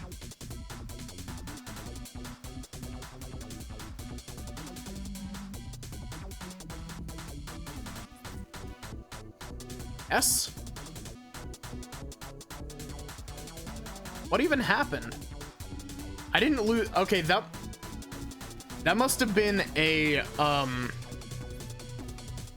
that must have been a Twitch issue, because over on my end it says that I didn't drop a single frame.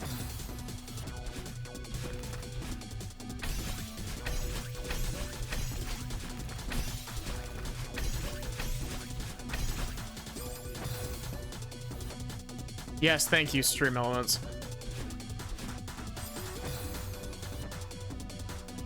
Thought I only went live now? No, I've been live for a couple hours. We're actually getting ready to end here in a bit, Mystic. Sorry.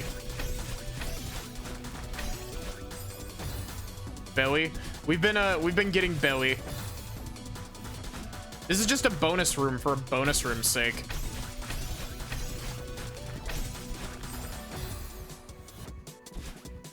But yeah, how are you doing, Mystic? I hope that you're doing good.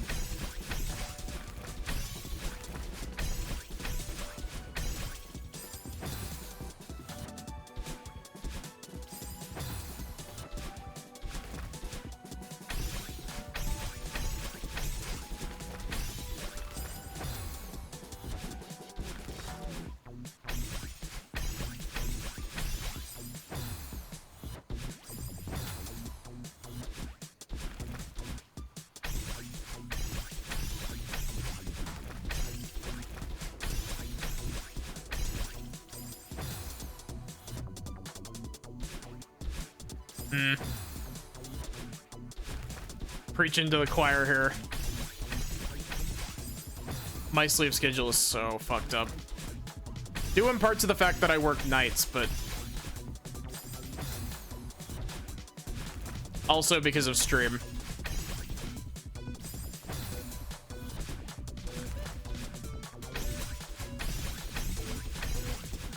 I think I figured out what this music reminds me of. Danganronpa. I don't know why.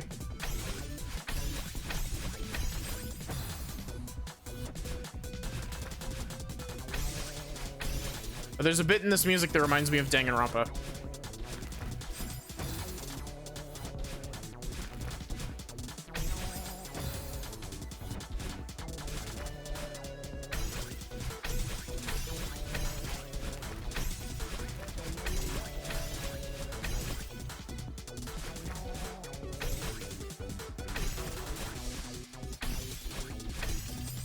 Oh, fuck. I was so close.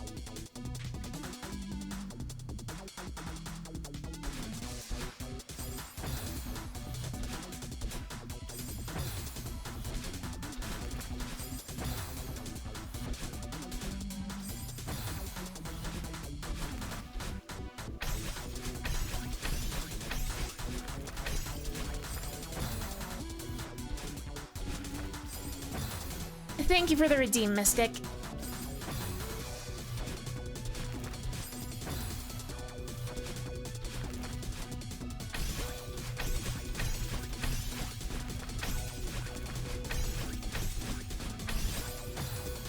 Oh, come on. I've been stuck in this room for like an hour.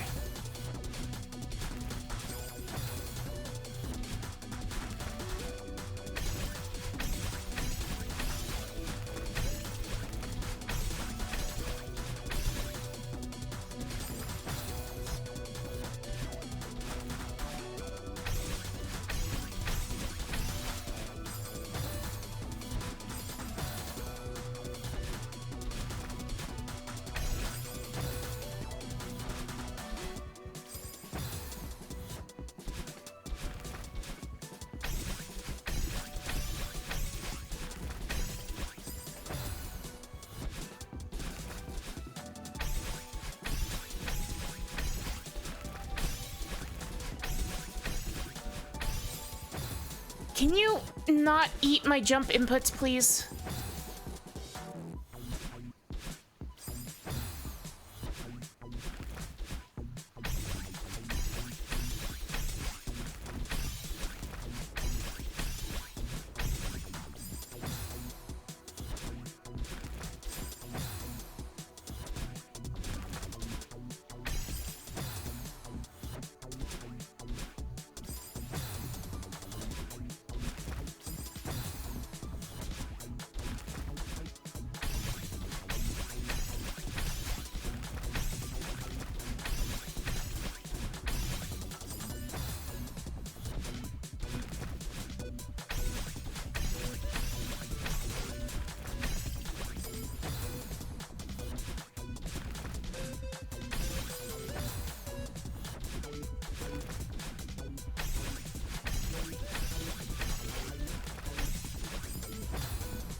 Not gonna lie, I'm starting to get a little bit tilted.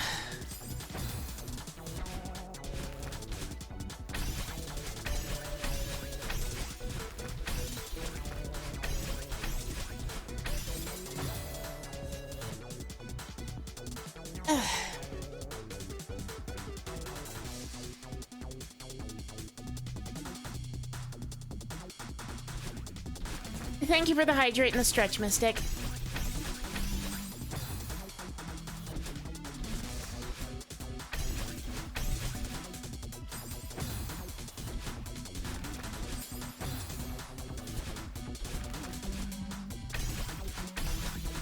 Honestly, the only reason that I'm getting tilted is just because, like, I feel like I should have got this already.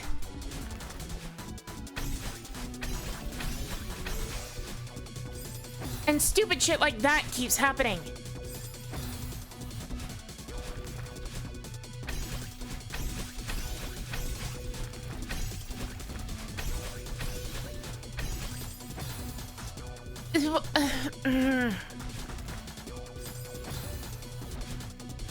Sure, game, that's definitely what I input.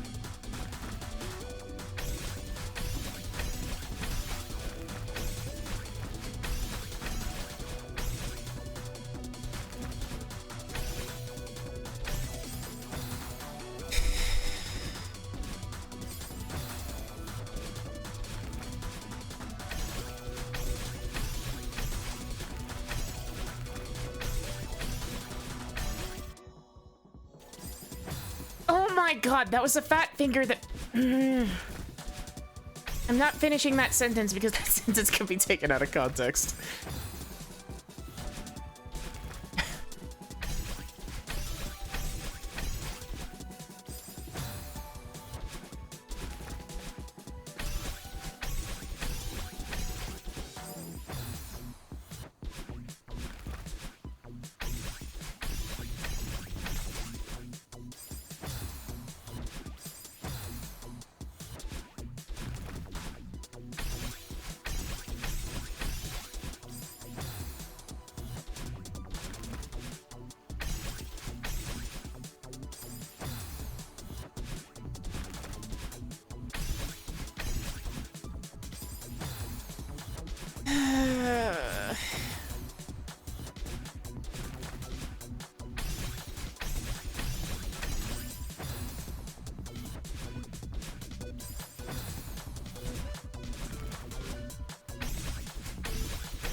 My bet is that this isn't even the last room. Like, this is a bonus room, so my bet is that there's no point in doing this.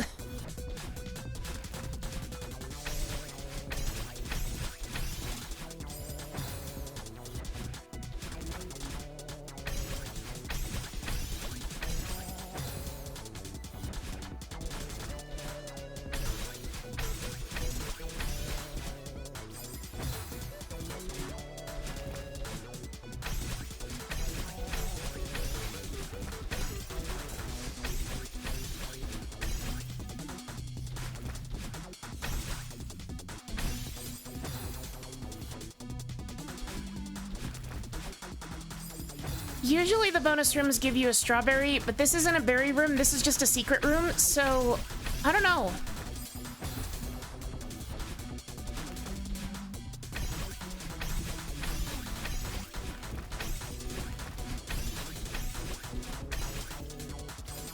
Oh my god, I can't believe I just did that.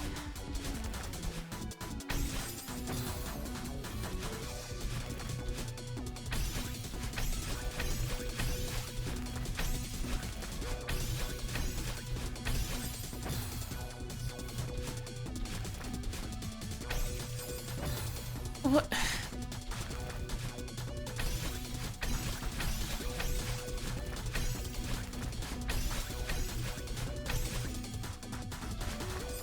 What? Ugh. You're telling me that I didn't touch that floor for 5 frames.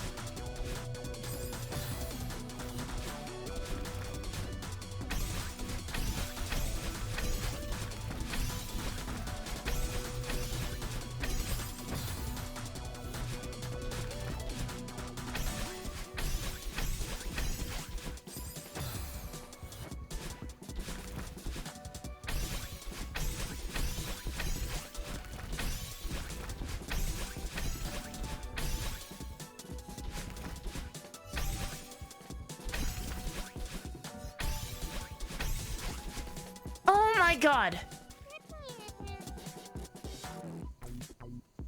Rupert Celeste. Is this it? Really? That was it? That was the whole fucking room? I did all of that for this.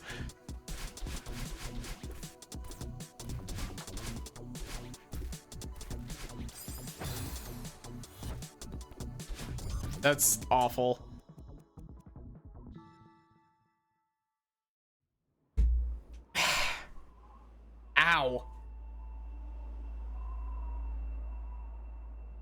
My thumb.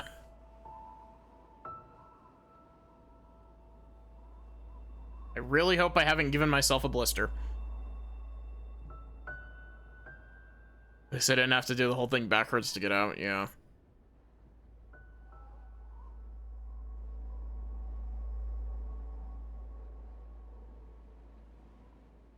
Okay, so I should be putting out a schedule tomorrow. If I'm able, I might do a, I might finish this level tomorrow and then take the rest of the night off. Otherwise, this might just be a left until next time I stream Strawberry Jam. I will most likely be playing Sekiro next, which will be fun. I know that Viv has been looking forward to me playing Sekiro.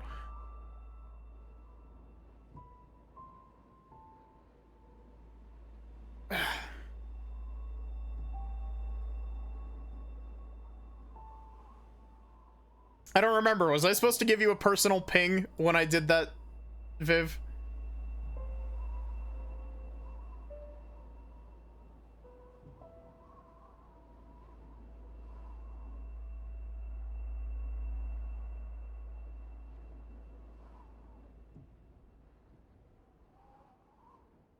I can't remember if I was like, I'm gonna give you a personal ping for that, or if it was somebody else that I was like, I'm gonna give a personal ping for something else, because I know I've said that to my friend Maggie for when I play Signalis.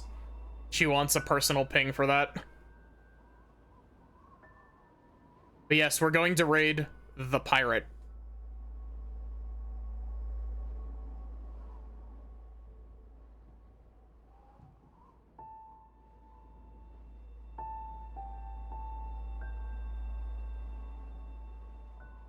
So yeah, thank you all so much for watching. Thank you all for coming for, she wants the ping for doomed lesbian robots, yeah.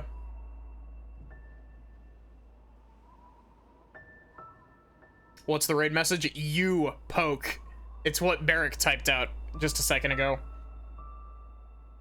I don't know, the whole... Oh, wait. You know the whole spiel. Blah, blah, blah. Exclamation point Discord, exclamation point socials. I don't know. I'm fucking tired. It's been an hour and 45 minutes since I was supposed to end. Big ass stream. But yeah, hope to see you here. Probably not tomorrow, probably the day after for start of Sekiro. Otherwise, have a good one and take care, everyone.